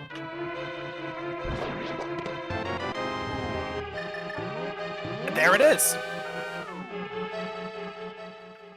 Well, in the attic, it looks like that has been around for quite a while. That is go mode for Linlinlin in 1 hour 24 minutes and some change. Yeah, and it was pretty early check. It was pretty early on too. If Lin opted to just go back into Thieves Town after clearing the boss, decided not to. But hey, at least we're done with. At least we can just finish the game now. All we have is hopefully we can get a Godmire here. And now, if we do get a Godmire, then cool. Then we have to just pretty much wait. To be honest, wait. We have to go through Turtle Rock, and go mode in Turtle Rock is not as fast as if you're full clearing it.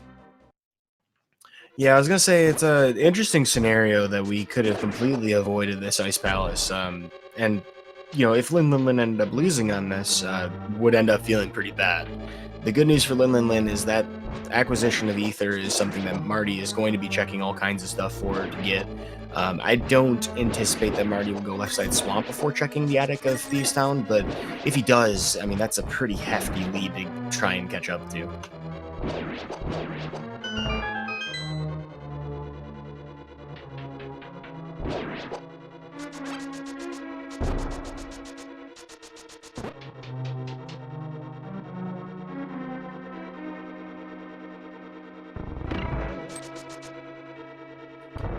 Alright, the coveted Godmire, where you find a big key and a small key in the first 2 locations.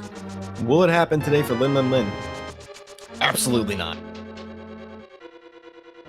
There's still one more. Yeah, if you find a big key in this chest here, you can at least take the small key from this room.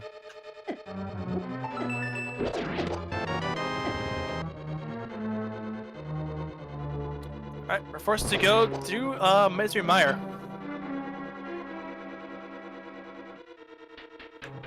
Bad news for Marty heading into Ice Palace. Even with a smart use of Icebreaker, this will be a time sink that will not pay out. Yeah, so at this point, I feel like this is Lin's race to lose. It really is. I mean, about a dungeon advantage by the time that he's done with Misery Mire. Marty will be probably finishing up Ice Palace. It's tough to give up this lead.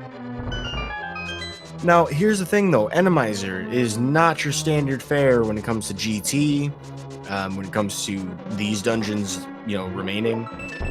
Any number of things can happen in a GT climb in Randomizer, so I wouldn't count anybody out until it's not done. But given the play of these two so far, I think Linlinlin should be able to wrap this up.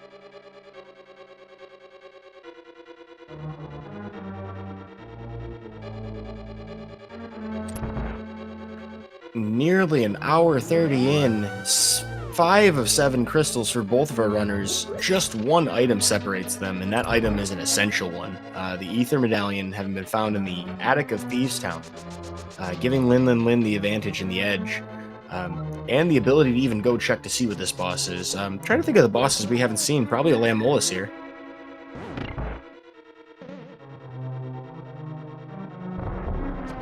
Or at least, we haven't seen... Have we seen any refights?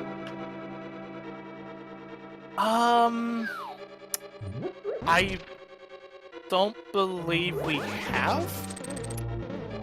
Yeah, it's kind of a weird seed in that respect. We'll probably see like actual refights in GT, which can happen, doesn't always.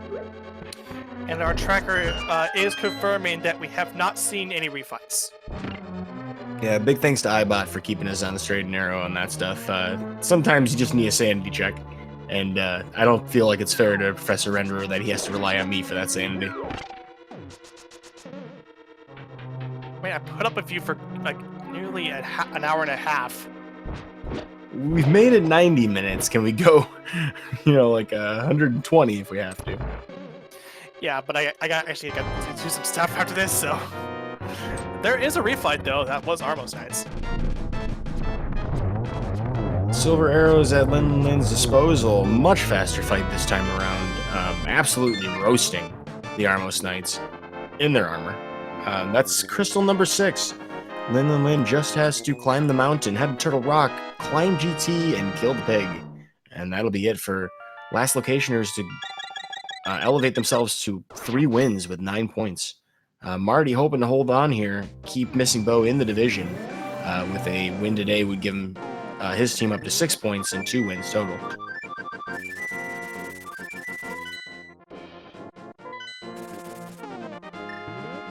Ooh, some more information from our tracker iBot. We're missing Trinex, Lamolus, and Mothula. One of which is going to be an Eastern, potentially. And then, of course, we haven't seen anything besides the Armos refight. So there's 2 bosses that will get duplicated we haven't seen yet.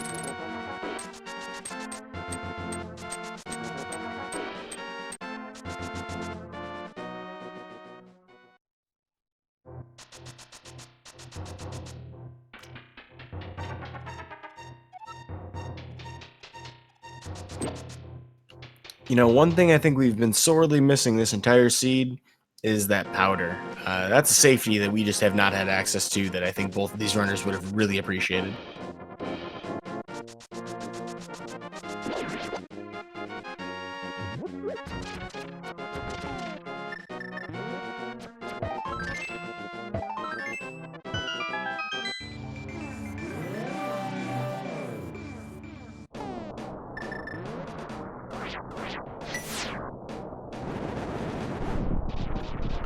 Finally, Ether to open up Turtle Rock. Linlinlin heading on in.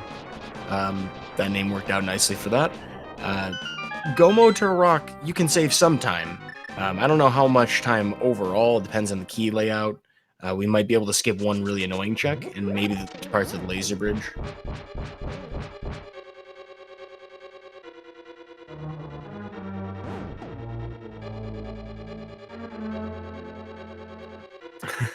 This is Mini Moldorm having a bad time.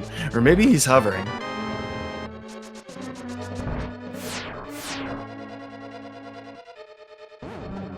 Yeah, turns out this Mini Moldorm is a mash god. It's at 30 frames, or 30 hertz, just hitting the A button like crazy. This Chain Chomp not having a good day either.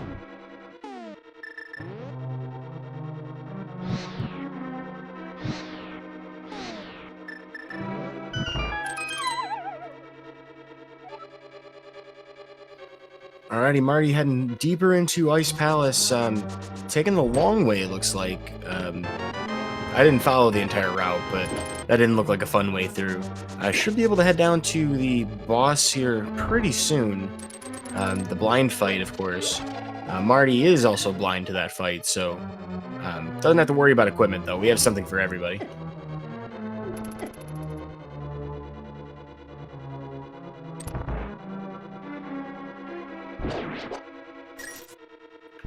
Chad asking the hard-hitting questions about how we possibly have boots on a Mini Moldorm to hover. Well, at least it's not a one-hit KO Mini Moldorm. I mean, we've seen enough of those, right?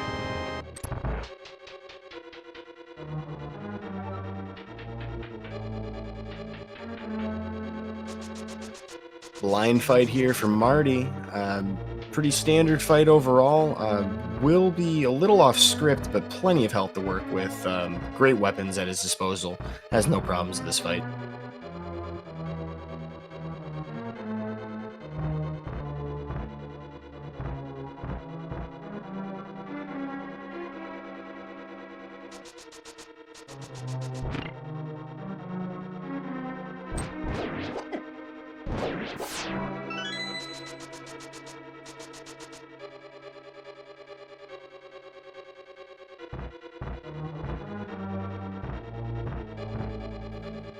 Alrighty, heading on back to the lava bridge for Linlinlin. Not going to actually check that at all. So this is where the go mode kind of helps out a little bit for Turtle Rock. Will be the same scenario for Marty. It's a very rare situation where skipping this big chest will burn him. I think he has the small keys that he needs, though. He needs one more, actually, in order to get all the way to the boss room.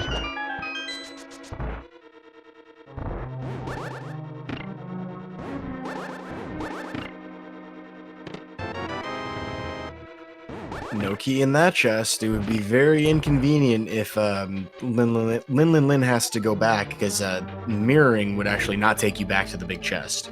That's the only downside of this potential route. That Hoku Boku in place of the Hydra statue, kind of scaring me with those bounces.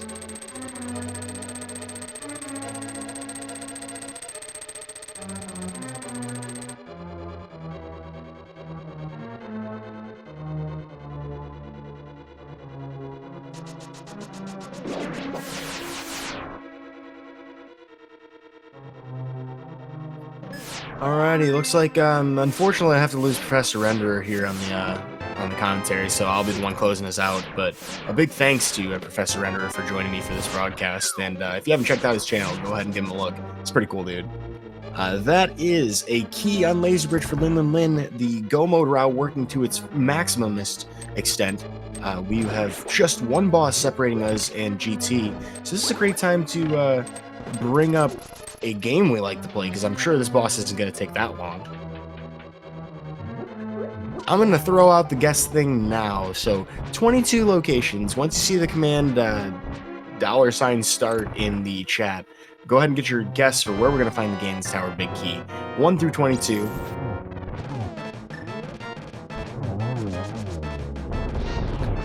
And guess is already streaming in quickly. We have a vanilla Trinex fight here for Linlinlin, a very fun place to find one. You don't feel so bad, delaying this until later. Gold Sword, Fire Rod, Ice Rod, this is quick work as Marty makes his way towards the Ether Medallion deep in Thieves Town. We'll be 2 dungeons behind Linlinlin in the grand scheme of things.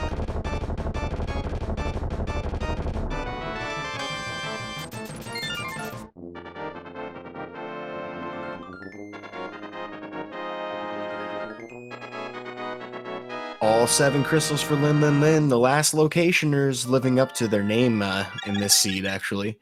Marty's missing bow, not actually missing, but having found the ether, can now pull that string all the way to the conclusion. Alrighty, last chance to get your guesses in. 22 locations in Ganon's Tower that you can find that big key, or Linlinlin will for sure. About to cut that off here in a moment. I normally ask my co-com where they think they'll find it, so I'm just going to say probably 14. I usually guess Bob's chest because our favorite glitched anti-fairy sprite is always a fun place to check.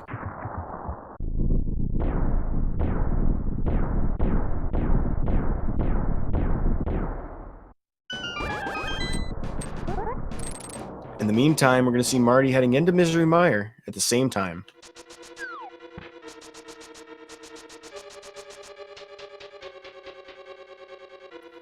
Alright, we will start right with the Hope Room. First 2 chests here, 50 rupees, and a small key. That does allow him to continue further to the right, so Linlinlin will not leave this particular skull pod unturned. We'll be placing a switch there, getting perturbed slightly by a Stalfos Knight. Not stopping for Tile Room. Got some torches to burn down to get to the Compass Room for the next 4 checks before heading over to the left if necessary.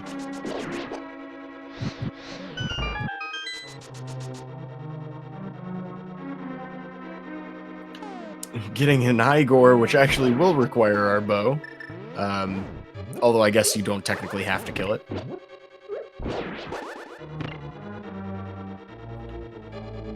Alright, our next 4 locations here. 3 is 20 rupees, 4 a single rupee, 5 rupees, and 6 10 bombs. That's an interesting configuration of items there. We'll stop for a small key before mirroring back out. So 6 total things checked.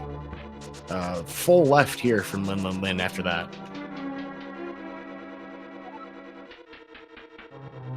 Number 7, a full heart container on the torch. Not going to bother with that. Sparing Bob's life, the glitched anti-sprite. Linlinlin wins a vote in my favor for that. In the meantime, the last thing that we see on Marty's side is a check for Misery Meyer's big key. Presumably looking for it right now. May have lost connection here for just a second, but we'll see if we can get him back on there. There's the powder. Not quite the big key we were looking for, but an ether usage to clear out this room. Normally Stalfos. Pretty smart medallion usage, actually, to make that a little less annoying.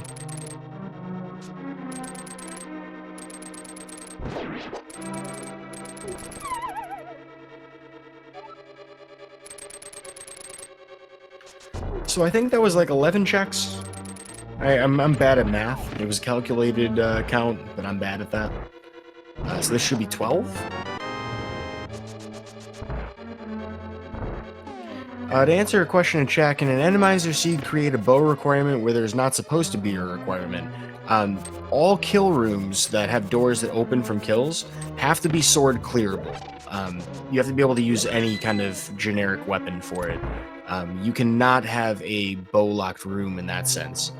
So that is one nice feature of Randomizer. You can get to the boss of, Eastern Palace, for example, if you can at least do a dark room or have a lamp. Chest number 13 today, just a map. So yeah, you could have bow-required enemies, but they'll never be in a kill room that opens a door.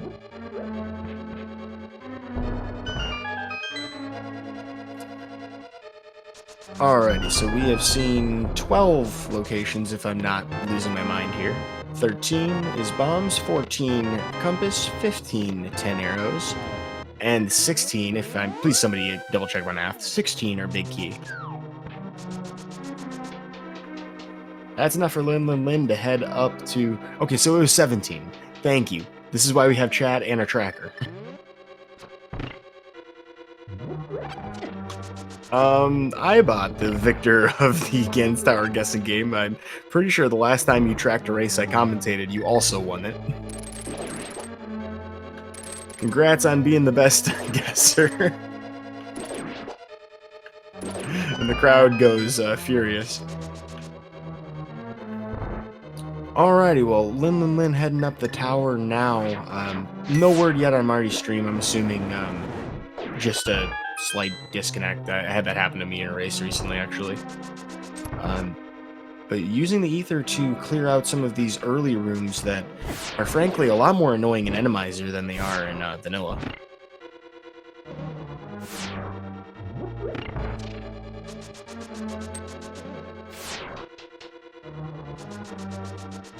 Spike traps unleashed, anti-fairies of splendor. We're actually going to see regular cannonballs as expected here from the Cannonball Z room.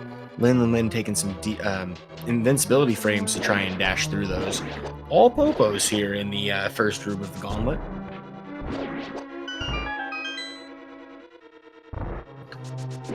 Gauntlet 2, the same thing.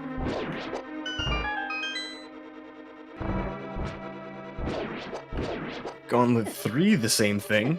Is this even randomized?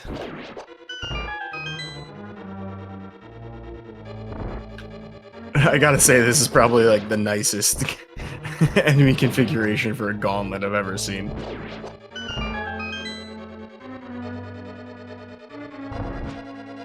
Five straight rooms of the most basic enemies you can find.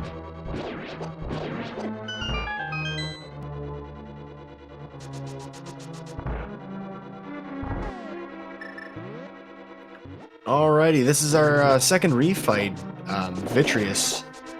A pretty easy fight, actually, besides that Hydra statue, but silver arrows after our cape usage, this is about as standard as it gets for a fast kill. That is a 0 cycle.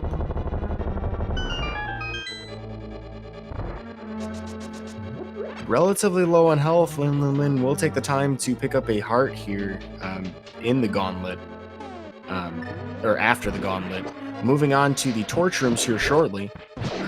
Having to be careful to not fall down the pit here.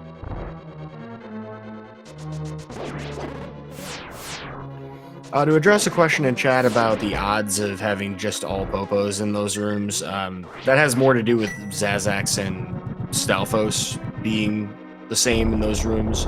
So, like, the odds of having 2 enemies be duplicated, not that long, really.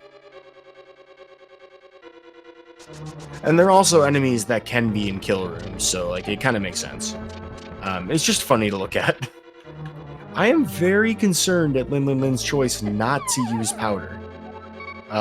There was an anti-fairy there and plenty of health to recover. I'm very surprised by that. I guess expecting to use blue potion anyway for the magic.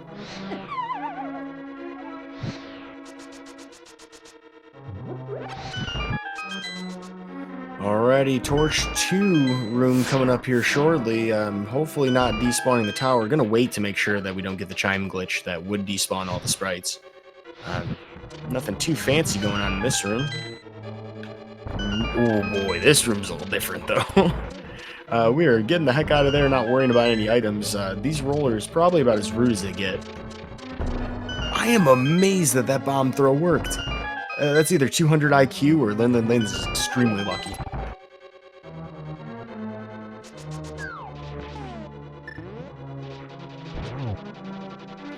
Alrighty, this is the only time we've seen Mothula so far, and this is about as friendly as an arena gets for Mothula. Normally when he hangs out in the corner, not very fun, but when he's in the corner of that arena, he can at least take damage.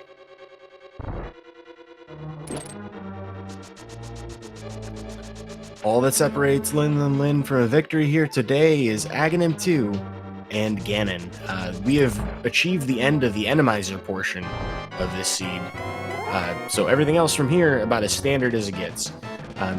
Our tracker iBot pointing out we have not seen a Lamolus this seed, so it is on Eastern Palace.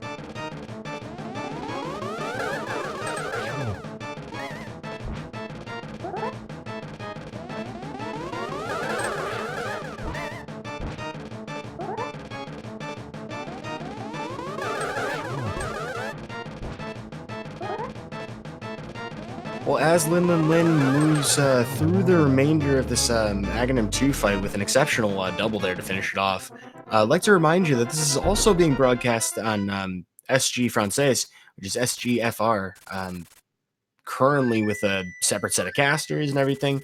If you're a multilingual person, check out all of the multilingual channels, French, Portuguese, Spanish, German. Lots of fun opportunities to flex your language skills if you're out there looking to expand your commentary repertoire, for example. Into the Ganon fight for Linlinlin. Gold sword, silver arrows, about as friendly as it's going to get. 6 slashes for the first 2 phases each, 4 for phase 3, and then 4 silver arrows following slashes at the same count for phase 4. These dash strats, this is flexing. This is Linlinlin showing off.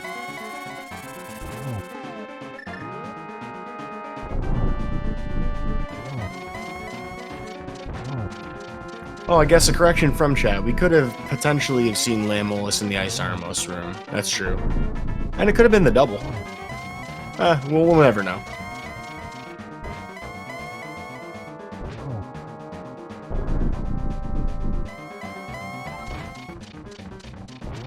Alrighty, shaping up to be a fast finish here. Going to opt to try and get the torch glitch very nicely down with the fire rod at distance.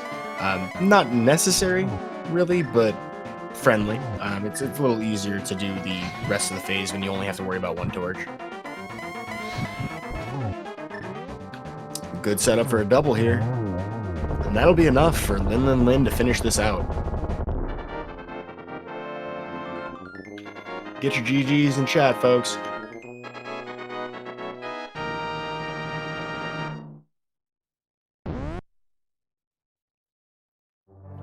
And Linlinlin will finish in first place with an official SRL time of 1 hour, 47 minutes, and 56 seconds. GG.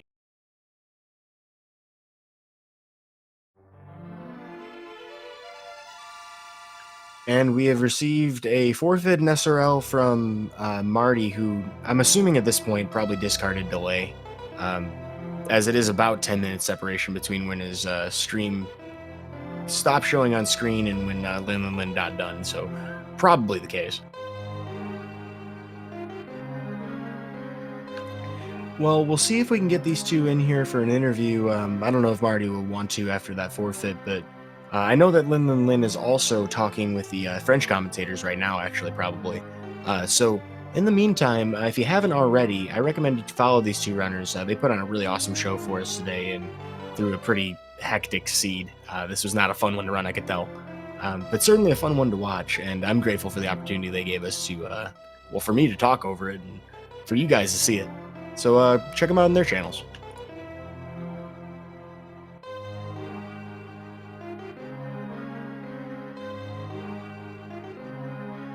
Alrighty, well, if you are excited for more randomizer action, and who isn't, the league continues. It draws further. We still have 4 more weeks after this one, and we're barely even halfway through this week.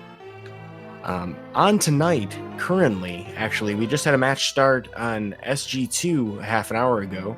Tito versus Divi Signs, the teams being Major Mistakes versus Oops Dawar S Aknicht, which I'm assuming is German for that's not where it was. 7-10, we got Old Swagga Jackson represented by Kern against Super Salty Dungeoneers, Dark Red 12 on SG5. At 7:40, we got 2 Pearl, 2 Furious with Trinex, who is listed as Protect Your Necks, versus the Yutang clan, represented by Solsky, who is displayed as SZA. And at 7:40, SG4, Rywek versus Hobo Jim, A10, Unknown Availability versus Hazu Kitty on the ALTTPR League 3. 8:20, the ALTTPR League, Kuchiri versus Jet 082. At 9:10, the ALTTPR League 2, Wharf Jig versus Swerb. And then we have SG5 at 9:40 and SG Main at 9:40 as well, part of a doubleheader between those teams from earlier.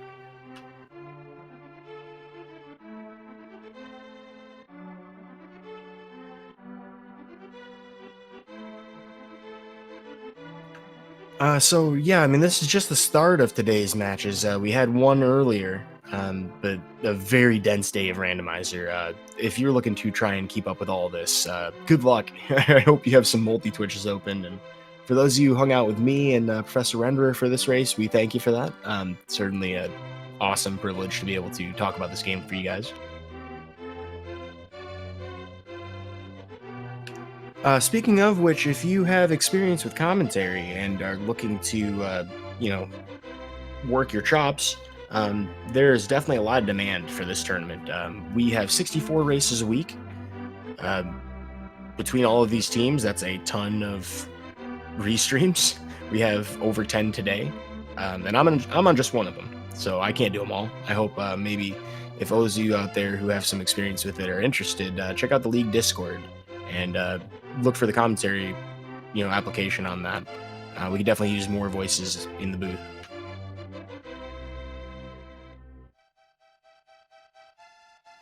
Well, as we await the interview with Linlinlin and potentially Marty, also want to give a big shout out and thanks to our tracker today, iBot, who I mispronounced as Lbot. I apologize again.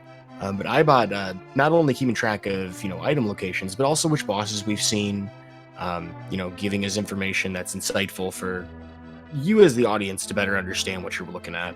And given the chaos of an Randomizer seed, pretty necessary. So thanks. That was really helpful.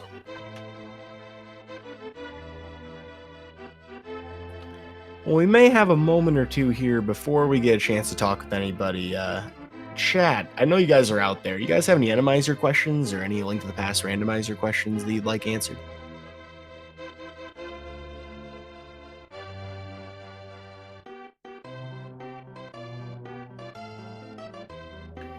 And in the meantime, in case any of you do have those questions, I will talk about their division. So this race today was between the Last Locationers and Missing Bow. This is Misery Mire division out of the Dark World Conference. Other teams in their division, Error 216, 12 points currently on the board with a 4-0 record. They have not raced yet this week. or at least haven't been recorded yet this week. Their next closest opponent, Magic Lamp Oil, at 12 points, with a 4-2 record, having already raced both races this week. Between the last locationers and them, we have the Sexy Gannons at 3-1, 9 points, and A Link to the West Coast at 6 points with 2-2 records. So last locationers will be elevating above A Link to the West Coast in this race, and will be just one loss behind the Sexy Gannons for the third place spot in the division. It will take a number of wins, probably one more win at this point. So if the last locationers win their other match this week, they will be tied for second place. Missing Bow falling behind in the pack at 1-4 now will need to start winning out some of the remaining matches if they want to, stay in contention for one of these top 2 spots. I am getting nothing but of not so happy remarks from Chad about questions about randomizers. This is not what I had in mind. I am here. Looks like we were joined by Linlinlin. Congratulations. Thank you. Sorry for the little delay. It was on the French stream for a bit. Hey, not a problem. I think we usually do it the other way around, and that makes it inconvenient for French commentators, so I think it's okay. That's why I decided, because last time I was streaming on the French channel, I waited right here first, so just trying to balance that out. Yeah, they probably waited like 5-10 minutes. Well, hey, I'm glad to have you over here. You've already probably spoken in French about it, but your feelings and thoughts on this race. This was an interesting one. It was very interesting, especially when the answer was just go to pod. Just go to pod. What you're saying it was go to the attic of Thievestown? That as well, but that is a bit. I've seen so many stuff since the beginning of the week that was in the back of Thievestown when it's Randomizer and you can just kill the boss. It's actually crazy. Yeah, I've noticed that a lot of people seem to prefer to just go to the boss. Especially with 3 items in the front. There were 3 items in the front. You don't really want to go to the back. The reason I went to kill Vitreous was it actually gives me information about bosses that I can encounter later. That's the reason I went to the back. Still, after finding 3 items, and there was a chance that there was the 4th on the boss as well, so I just went to the boss. I like getting that information in full boss shuffle, just so I know if I can deep a pendant safely or not. I found my Argus already at that point. Yeah, that makes a lot of sense, and just the information alone, puts you in a better position to think through the rest of the seed. I like that rationality for that. It turns out you and Marty made a lot of the same kind of errors when there were errors. So, isolating left side swamp thankfully didn't hurt you guys, but the attic in Thievestown, a lot of these pitfalls ended up being the same for both of you. Yeah, I also dirt a little bit in Hera because I forgot that I had a bow to kill Hermazor, which would have made it easier than the fighter sword. But yeah, for what it's worth, your opponent died 6 times in Palace of Darkness. So yeah, how about that the bomb jump bridge with the spike at the end of it? Oh, that one was pretty nasty. I already thought about there was a way to get around it by hammer jumping as well, but you don't really want to do that without the big key. So you kind of want to try to go through that spike. I think I used a pretty straightforward method of damage boosting myself to get a hold of the skull so I can go through. That bomb was pretty nifty. We saw Marty just face check it, and it took him a lot of tries to do it, and that's part of why he died so much. But that one bomb usage gave you the iframes that you needed to pick up the pot. It was really, really excellent to see. It looked a lot smoother. But both of you managed to do it. It's just, it didn't cost you nearly as much. It's kind of nasty in the sense that the book was behind that. So the mates were behind that, and even the cape and burnout were not available. I don't remember where burnout was. I'm pretty sure the book the ice spells. Oh yeah, I think that in the big chest. So yeah, you don't have that invisibility item at all to do that. So like those are the small things in Randomizer you need to like know. Like having a spike on Pod Bridge is not that uncommon. It's actually Certainly a rude awakening for anybody who hadn't practiced Randomizer going into it. And it sounds like you did get a fair amount of practice in. not really, but I mean, I've played a lot on Randomizer. Like I've played a few Mystery Seeds, and like, yeah, I've been playing for a while now, so I know how nasty can Pod Bridge be in Randomizer.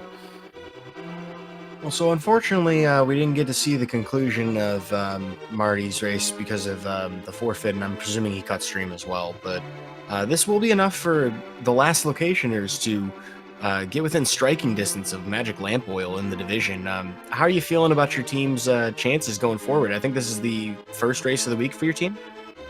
Yeah, the Goomba's playing tomorrow, and our chances are still pretty like they're here.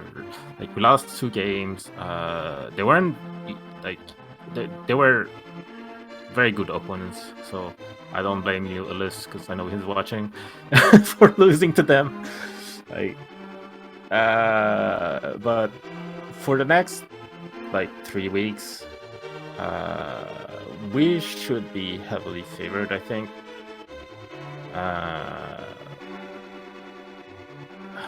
And the only week we're kind of gonna have some tough matchup would be the spoiler key week, where we're facing probably the team that has the best execution in this tournament.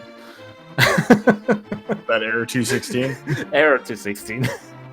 Who's named basically for Airy Roar specifically. So basically, it's the hardest matchup in the hardest mode to face them. So looking forward to that, really, but it's gotta be tough.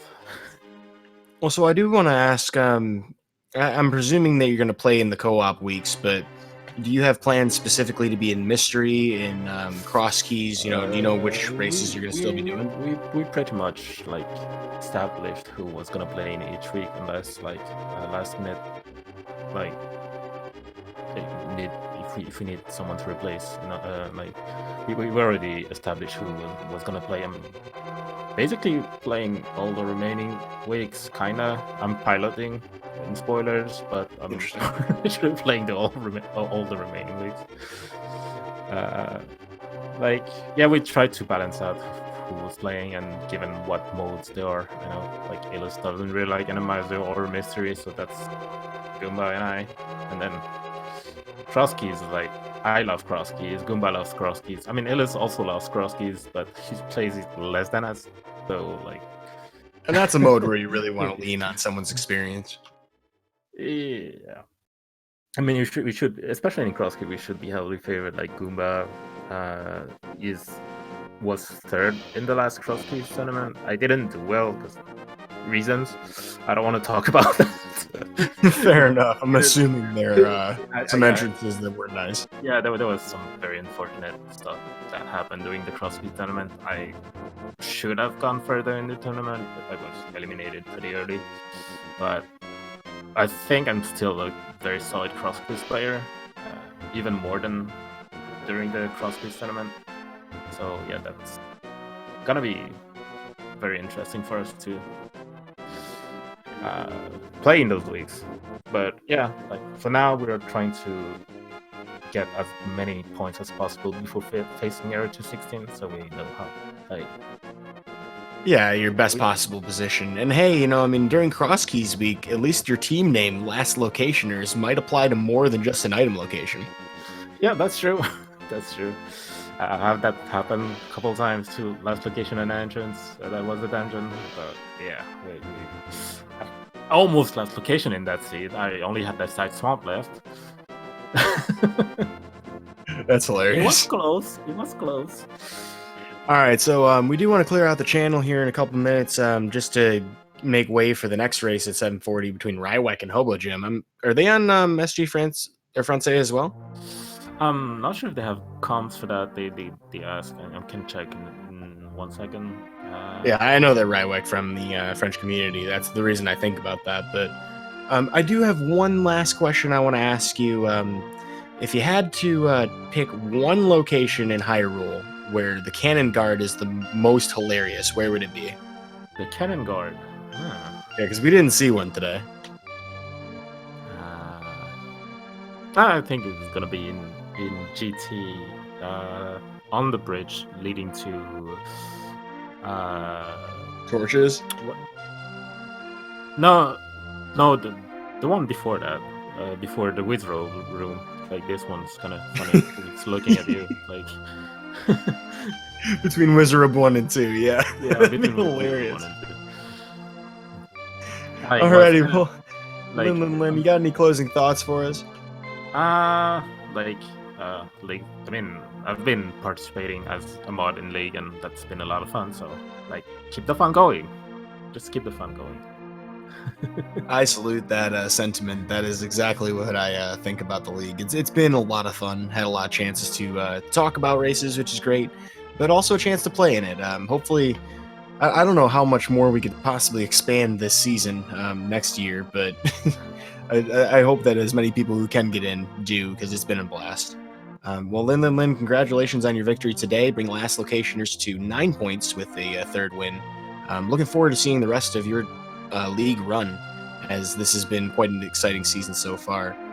With that, I think we're about done here, folks. Check out the other league matches going on right now. SG2, SG5. We'll see another one on SG Main and another one on this channel, so you could just stick right around here if you want to see Rywek versus Hobo Jim. That'll do it for us here for this match. I've been Udaimonistic. Earlier, we had Professor Renderer with us. Check out the runners. Check out our tracker, iBot, not Lbot, iBot02. And folks, have a wonderful evening.